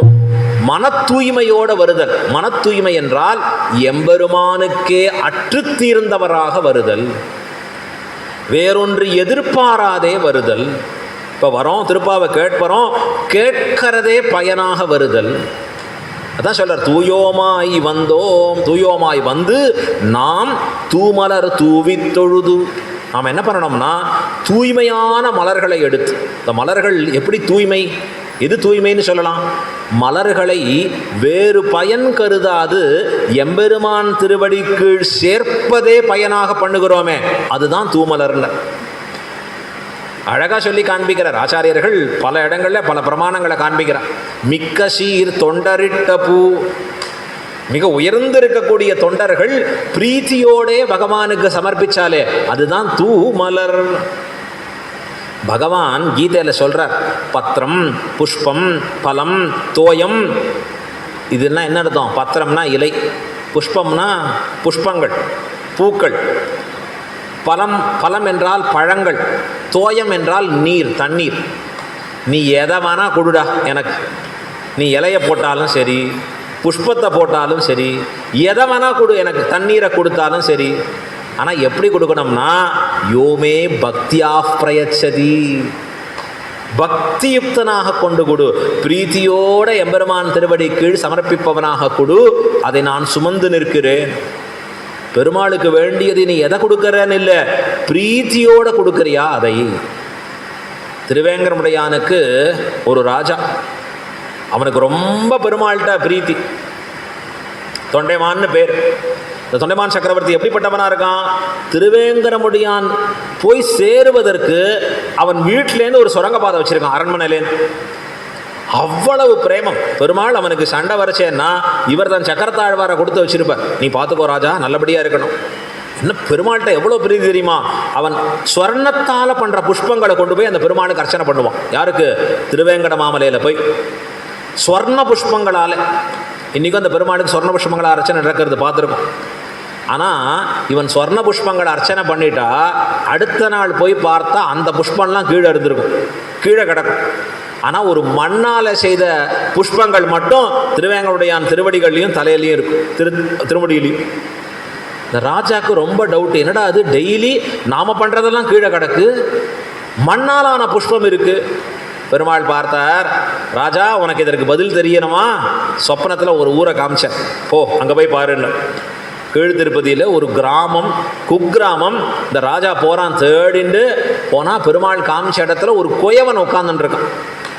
இந்த குயவன் என்ன பண்ணுறான்னா சக்கரத்தை வச்சுட்டு இப்படின்னு சுற்றிண்டு அழகாக மண்பாண்டங்கள்லாம் பண்ணிட்டு இருக்கான், களிமண்ணை வச்சு பிடிச்சி மண்பாண்டங்கள்லாம் பண்ணி பிடிக்கிறச்சு. இவன் தூரக்கேந்து ராஜா பார்த்துட்டே இருக்கான் காத்தாலே, என்னடா பண்ணுறான் இவன், என்னடா பண்ணுறான். பெருமாள் இவனை காமிக்கிறாரு. எல்லாம் முடிச்சுது, கடைசியாக கொஞ்சம் களிமண் மீஞ்சது. அந்த மீந்திருக்கக்கூடிய களிமண் எடுத்தான், அழகாக புஷ்ப வடிவில் பண்ணால், தலைக்கு மேலே வச்சுன்னா திருவேங்கரமுடையான் திருவடி கீழ் சமர்ப்பணம்னா. இதைத்தான் திருவேங்கரமுடையான் தான் சுமக்கிறாராங்க. இதை கேட்டானோ இல்லையோ, இந்த ராஜா பார்த்தானோ இல்லையோ, நேராக போனால் அவரை விழுந்து சேவிச்சான், எழுந்து அப்படியே கும்பிட்டான். சுவாமி என்ன பெரிய பாக்கியம். அவனுக்கு ஒன்றுமே புரியல, யாரப்பா நீ, எதுக்கு வந்தாய், நான் தான் இந்த ஊர் ராஜா, எதுக்கு இங்கே வந்தாய், நான் உங்களை பற்றி பார்க்க சொன்னார். யார் சொன்னார், திருவேங்கரமுடையான்னு காமிச்சு கொடுத்தார். என்னை பற்றி அவர் என்ன சொல்கிறதுக்கு இருக்குன்னார், உங்களுடைய பக்தியின் மெய்ப்பாடு கண்டு உகக்கிறார் அவர். என்ன பண்ணுறாருன்னா நாள்தோறும் நீங்கள் இந்த புஷ்பங்களை சமர்ப்பிக்கிறீர்களே அதை வச்சுட்டு இருக்கார் அவர். இந்த களிமண்ணால் கொடுக்குற புஷ்பம் அவர் அப்படி தன்னுடைய திருமுடியால் சுமக்கிறார். அதைத்தான் முதல்ல அவர் திருவடியில் வச்சுட்டு. அவர் சொன்னாரா, ஆமாம் அவரே சொன்னாரா. நாம் இதை கேட்டாலே போகிறோம், டக்குன்னு ஒரு நிமிஷம் திருப்பி சொல்லுங்க, ரெக்கார்ட் பண்ணுங்க, ஃபார்வர்ட் பண்ணுங்க, அவ்வளோதானே. முதல்ல யூடியூப்னா ஆன்லைன் போடுங்க, லைவ் போடுங்க. அவர் கேட்டுக்கிறார், திருவேங்கரமுடையான்னு சொன்னாரா, ஆமாம் அவரே சொன்னாரா. முகம் ஆடிடுத்தவருக்கு என்னன்னா, அவர் எப்படி உமக்கு சொல்லலாம் இதை அப்படின்னா என்ன அர்த்தம், எனக்கும் அவருக்கும் ரகசியமாக இருந்த விஷயத்தை ஊரறிய அவர் எப்படி சொல்லலான்னார். அவருக்கு ஒரு கோபம், அது எப்படி சொல்லுவார் அந்த பெருமாள், எனக்கும் அவருக்கும் மட்டும்தான விஷயம், சொல்லியிருக்கவே கூடாது. என்ன பாருங்க அந்த பக்தனுடைய சிரேட்டை பாருங்க, சிரேட்ட தமம். இல்லை அவ்வளோ பெருமை உங்களுக்கு போரும்னுட்டார் அவர். அடுத்த க்ஷணம் அவர் யோசிச்சார், இப்படி ஒரு அகங்காரத்தை சுமந்து கொண்டு நான் வாழ விரும்பவில்லை, திருவேங்கரமுடையானே உன் திருவடி சரணம்னார். அப்படியே விழுந்து பரமபதித்தார். அவருக்கு என்ன பேருன்னார், திருக்குறும்பருத்த நம்பின்னு பேர். இந்த சுவாமி எங்கே சேவிக்கலாம், ஸ்ரீரங்கத்துக்கு வந்தேன்னா அழகாக கோயிலுக்குள்ளே நுழைஞ்சி துவஜஸ்தம்பம் இருக்குது பெருசாக, அந்த துவஜஸ்தம்பம் தாண்டி உள்ளே போன உடனே அதற்கு நாழிகேட்டான் வாசல்னு பேர். அங்கே தான் க்யூலாம் அப்படி போயின்னு இருக்கும் அழகாக. அதில் வலதுகை பக்கம் பார்த்தேன்னா பெரிய திருவேங்கரமுடையான் திருமேனி இருக்கும், சித்திரமாக அங்கே எழுந்தருளி இருப்பார் சுவாமி. அது பக்கத்தில் உடையவர் இருப்பார், அந்த பக்கத்தில் ஒரு படம் வரையப்பட்டிருக்கும். யாருன்னு பார்த்தா குறும்பருத்த நம்பி. அவர் தான் அந்த திருவேங்கரமுடையான் திருவடிகளில் சமர்ப்பித்தது. அவர் சமர்ப்பித்தார் இல்லையா, அதுக்கு என்ன பேருன்னா தூமலர். அதுதான் தூய்மையான மலர், எந்தவித பலனையும் எதிர்பார்க்காது. எம்பெருமானுக்கு புஷ்பம் கொடுக்கறச்சே, பெருமாளே நாளைக்கு 2 கிலோ கோல்டு வந்தானும், அடே கொடுக்கறது 1 முழம் புஷ்பம், கேட்கறது 2 கிலோ கோல்டாடா, எங்கடா கொடுப்பான். பெருமாள் கேட்டுக்கிறார், சரி போ பரவாயில்ல போ, ஆனால் எப்படி இருக்கணும்னா தூ மலர், எந்தவித எதிர்பார்ப்பும் இல்லாமல் இந்த புஷ்பத்தை சமர்ப்பிக்கிறதே எனக்கு கிடைச்ச பாக்கியம். எப்படிப்பட்ட புஷ்பத்தை கொடுத்தாலும் எம்பெருமான் எடுத்துப்பான். செண்பக மல்லிகையோடு செங்கழு நீர் இருவாச்சி என்பகர் பூவும் கொணர்ந்தேன் அப்படி சொன்னாலும் பரவாயில்ல. நம்மாழ்வார் சொல்றார், புரிவதுவும் புகை பூவே பறிவதில் ஈசனை பாடி விரிவது மேவலொருவீர் பிரிவகையின்றி நன்னீர் தூய் புரிவதுவும் புகை பூவே. பெருமாளுக்கு எந்த புகையும் போடு, எந்த புஷ்பமும் சமர்ப்பி. புகை வாங்கிறதுக்கு சாம்பிராணி இல்லையே சுவாமி, இந்த இது பற்ற வைக்க முடியலையே, கூட ஒன்றும் தணல்லாம் இல்லையே. வீட்டில் மர வேலை எப்பயோ மர வேலை செஞ்சுருக்கேன், அதில் மிச்சம் இருக்கிற சராத்தூள், ஆமாம் இந்த வேஸ்ட்டாக இருக்கிறதெல்லாம் அங்கே இருக்குது, சராத்தூள்லாம் கொண்டு வந்து பெருமாள் முன்னாடி போட்டு எரிச்சு தூபம் சமர்ப்பயாமி, இதான் உனக்கு தூபம்பா. பெருமாள் ஆனந்தமாக, ரொம்ப அழகாக இருக்க இந்த தூபம். புகை பூவேனார். அடுத்தது புஷ்பம் என்னன்னார், கண்டகாரிக்கான்னு ஒரு புஷ்பம் இருக்குது, கண்டகாலிகைன்னு பேர். இந்த கண்டகாலிகை புஷ்பத்தை எடுத்து பெருமாள் திருவடியில் இதுதான் உனக்கு புஷ்பம், அது காட்டு புஷ்பம். அது எப்படி இருக்கும், முள்ளோடு கூடியது, கண்டகாலின்னு சொல்கிறது. இதை பட்டர் சொல்கிறார் உபன்யாசத்தில். அங்கேருந்து டக்குன்னு எழுந்துட்டார் நஞ்சியர். சுவாமி ஒரு சந்தேகம், என்ன கண்டகாரிகா புஷ்பம் தேவாய வினிவேதையே. சாஸ்திரம் சொல்கிறது பகவானுக்கு கண்டகாரிகா புஷ்பம் இடக்கூடாதுன்னு சொல்லியிருக்கேன். ஆனால் ஆச்சாரியர் என்ன சொல்றார் பட்டர், கண்டகாரிகா புஷ்பையும் இட அமையும், செருகையிட்டு புகைக்கு அமையும், கண்டகாலி இடவும் அமையும்னார் பட்டர். நீ இதுவும் பண்ண அதுவும் பண்ணலாம், ஆனால் பக்தி பாவம் இருக்கா உனக்கு? இப்போ நஞ்சியர் கேட்டார். நஞ்சியர் கேட்ட உடனே பட்டர் சொன்னார், சாஸ்திரம் சொன்னதும் கரெக்டு, நான் சொன்னதும் கரெக்டுன்னு. அது எப்படி சுவாமி நீர் இடலாங்கிறீர், சாஸ்திரம் என்ன சொல்றது, இடக்கூடாதுங்கிறது. எது கரெக்டுன்னார், சாஸ்திரம் சொன்னது ஏன் தெரியுமா, பறிக்கிற பக்தன் கையிலே முள் இருக்கும் என்கிறபடியாலே வேண்டாம் என்றது. நான் சொல்லுகிறேன், முள் இருந்தும் பரவாயில்லன்னு நீ சமர்ப்பித்தா எம்பெருமான் ஏற்றுக்கொள்வான். அவன் அதில் பாரபட்சம் பார்க்க மாட்டான். பக்தன் கொடுக்கறத விருப்பத்தோடு ஏற்றுப்பான். எம்பெருமான் பன்றியாய் என்று பாரகம் கீண்ட பாழியான் ஆழியான் அருளே மானமிலா பண்ணியாய் தேசுடைய தேவர் என்று பாசுரங்களில் சொல்கிறா. வராகமூர்த்தியாக பிறந்தது, பண்ணியாக அவதாரம் பண்ணா எம்பெருமான். அவர் தான் வராகமூர்த்தின்னு பேர். இந்த வராகரை பற்றி அவ்வளவு பெருமை இருக்குது. இந்த ஆதி வராகராக இருக்கக்கூடிய அந்த எம்பெருமான் வராகமூர்த்தியாக இருக்கிறவர், யஜ்ஞ வராகராக இருக்கிறவரை நினச்சி தபஸ் பண்ணினோன்னா கிடைக்கிற பலன் அத்தனை சொல்லப்படுறது.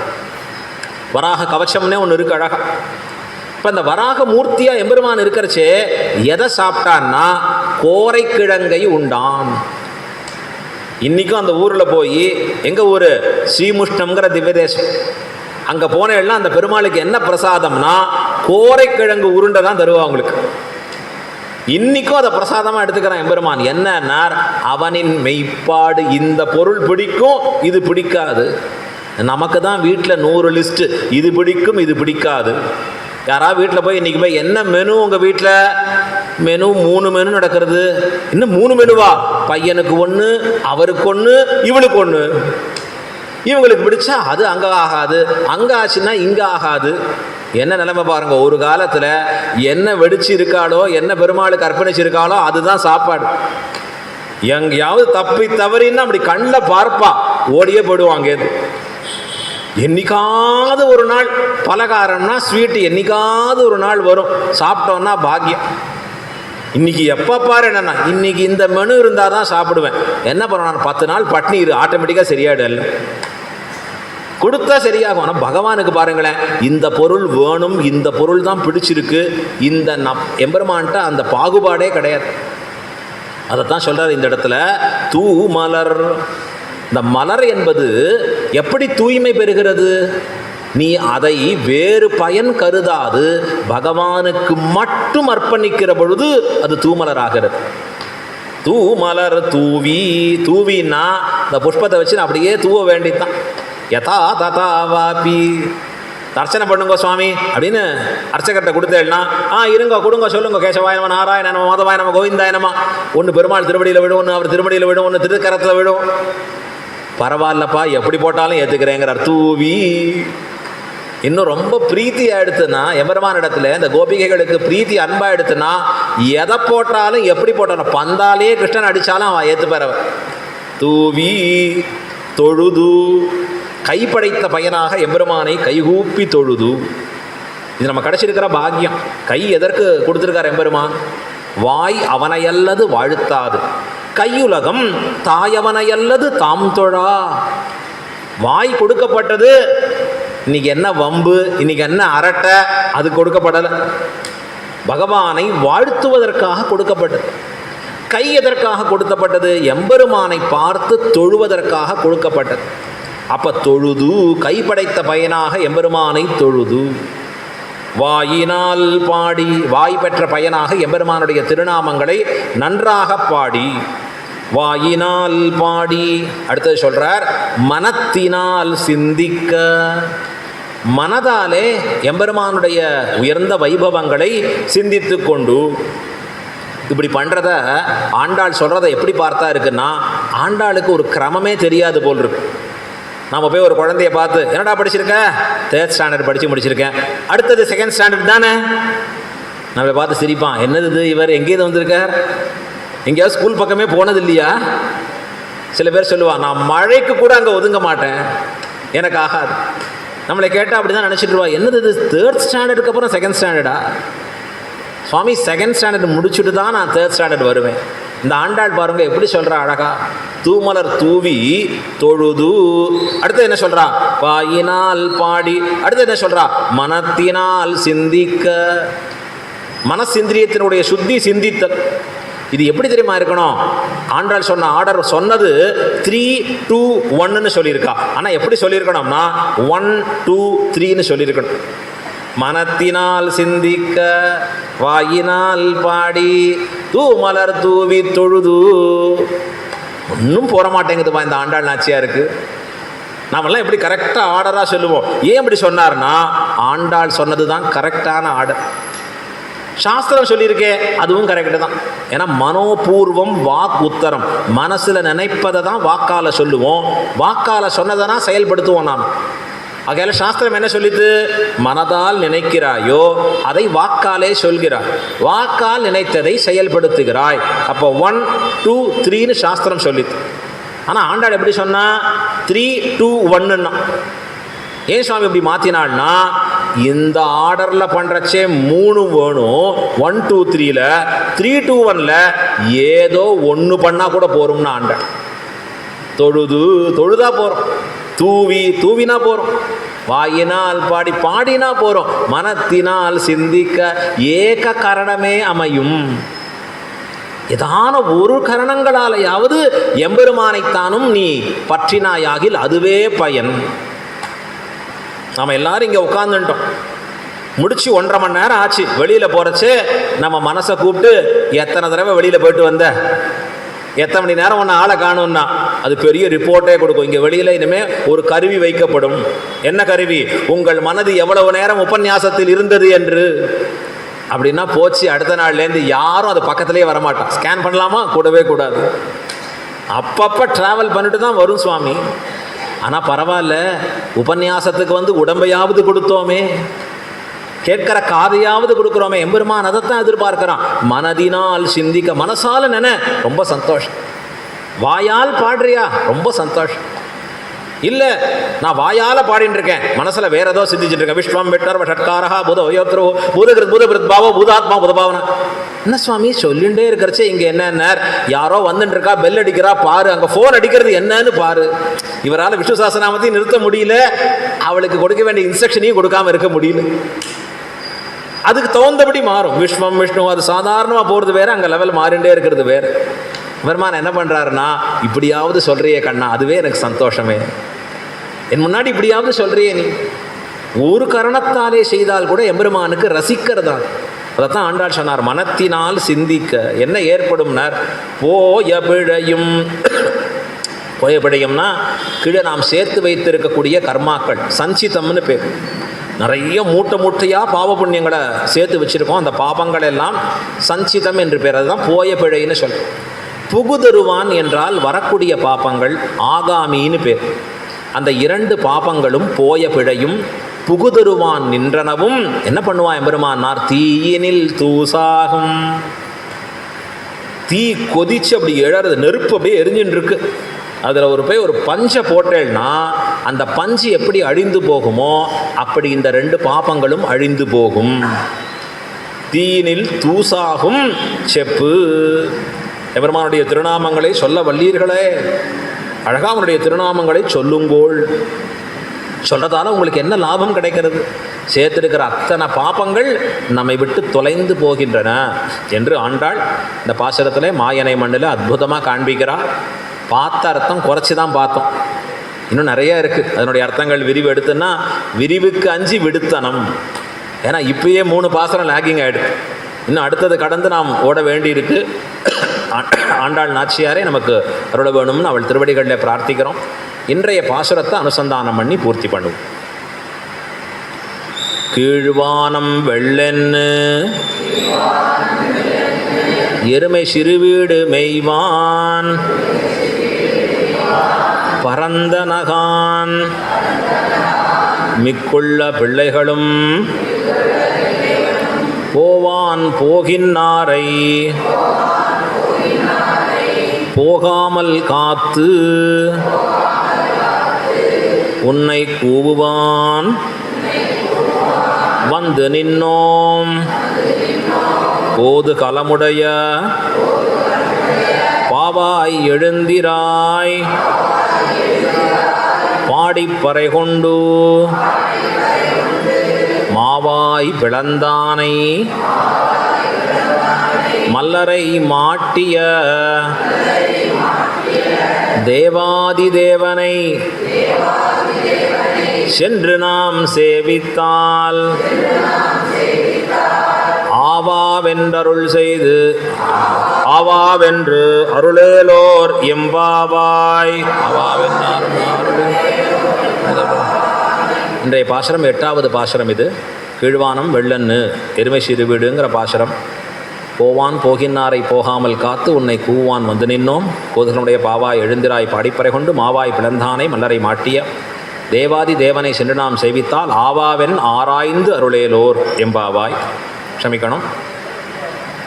இப்போ இந்த பாசுரத்தில் நமக்கு கிடைக்கக்கூடிய அர்த்தங்களை தொடர்ந்து நாம் பெறணும் அப்படின்னு சொல்ல வேண்டி இருக்குன்னா இந்த அர்த்தங்களை பல காலம் பெரியோர்கள்ட்ட காலக்ஷேபம் கேட்கணும். இப்போ எங்களுடைய ஒர்க் பார்த்தேன்னா எப்படி இருக்கும் அப்படின்னா ஒரு நாளைக்கு 1.5 மணி நேரம் 2 மணி நேரம் காலக்ஷேபம் சொல்லுவார்னா அந்த சுவாமிகள் போய் அந்த சன்னதியில் உட்கார்ந்து அவர் திருவடிகளில் கேட்கணும். அந்த மாதிரி ஒரு நாளைக்கு குறைஞ்சது 4லேருந்து 5 காலக்ஷேபம் கேட்கணும். இப்போ ஒரு நாளைக்கு இது கேட்கறதுக்கு மட்டுமே 6 மணி நேரம் 7.5 மணி நேரம் செலவழிக்கணும். பூர்த்தியாக செலவழித்து அந்த அர்த்தங்களை உள்வாங்கினா தான் அந்த ப்ரிப்பரேஷன் பண்ண முடியும். இதுக்கு நடுவில் தான் நாங்கள் சிஏ படிக்கணும், இதுக்கு நடுவில் தான் மற்றது படிக்கணும். இது கூடவே இதுக்கு இத்தனை ஹவர்ஸ் ஒதுக்கணும், மற்றதுக்கு இவ்வளோ ஹவர்ஸ் ஒதுக்கணும். அப்படி இருந்து படித்து தான் அந்த அர்த்தங்களை நமக்கு கிடைக்க பெறும். ஆனால் எங்களுக்கு சொல்லக்கூடிய சுவாமிகள் எப்படின்னார், அவர்கள்லாம் பொக்கிஷம் பண்டாரம் மாதிரி, அவர்கள்லாம் ஒரு யூனிவர்சிட்டி மாதிரி. அவள்லாம் வயது முதிர்ந்து அர்த்தங்களை நிரம்ப பெற்று சர்வசாதாரணமாக கொட்டுவா அர்த்தங்களை.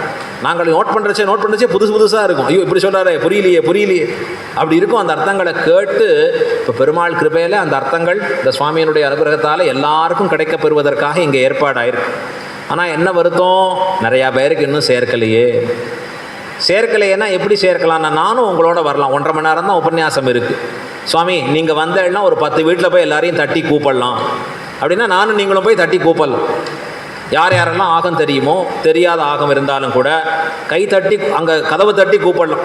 ஒன்று நாய் பயம் இல்லாமல் இருக்கணும், அவ்வளோதான் வேண்டிய விஷயம். அழகாக அப்படி இல்லாமல் இருந்தால் நாமளே போய் தட்டி கூப்பிட்டு அவர்களுக்கு இந்த அர்த்தங்களை அறிவித்தல் தான் ஆண்டாள் நாச்சியார் நமக்கு கொடுத்துருக்கக்கூடிய பணி. இப்போ சொல்கிறா, ஒவ்வொரு தடவையும் பிள்ளைகள் ஒவ்வொன்றா எழுப்ப போகிறா. பிள்ளா எழுந்திராய் பேமலை நஞ்சுண்டுன்னு சொல்ல போகிற அழகா இன்னும் பாசுரங்களில் வரப்போகுது. இப்போ நம்முடைய நோக்கம் என்னவாக இருக்கணும்னா, நிறைய பேருக்கு இது கொண்டு போய் சேர்க்கப்பட வேண்டும். இதை சத்தான அர்த்தங்கள் கேட்கிற 10 பேரில் ஒரு 4 பேர் ஆண்டாண்டத்தில் உண்டான பக்தியால் உயர்ந்திருக்கக்கூடிய அனுபவங்களை பெற்றால் அதுவே நாம் பெற்ற பயன். அது பரம பாக்கியமான ஒரு விஷயம்.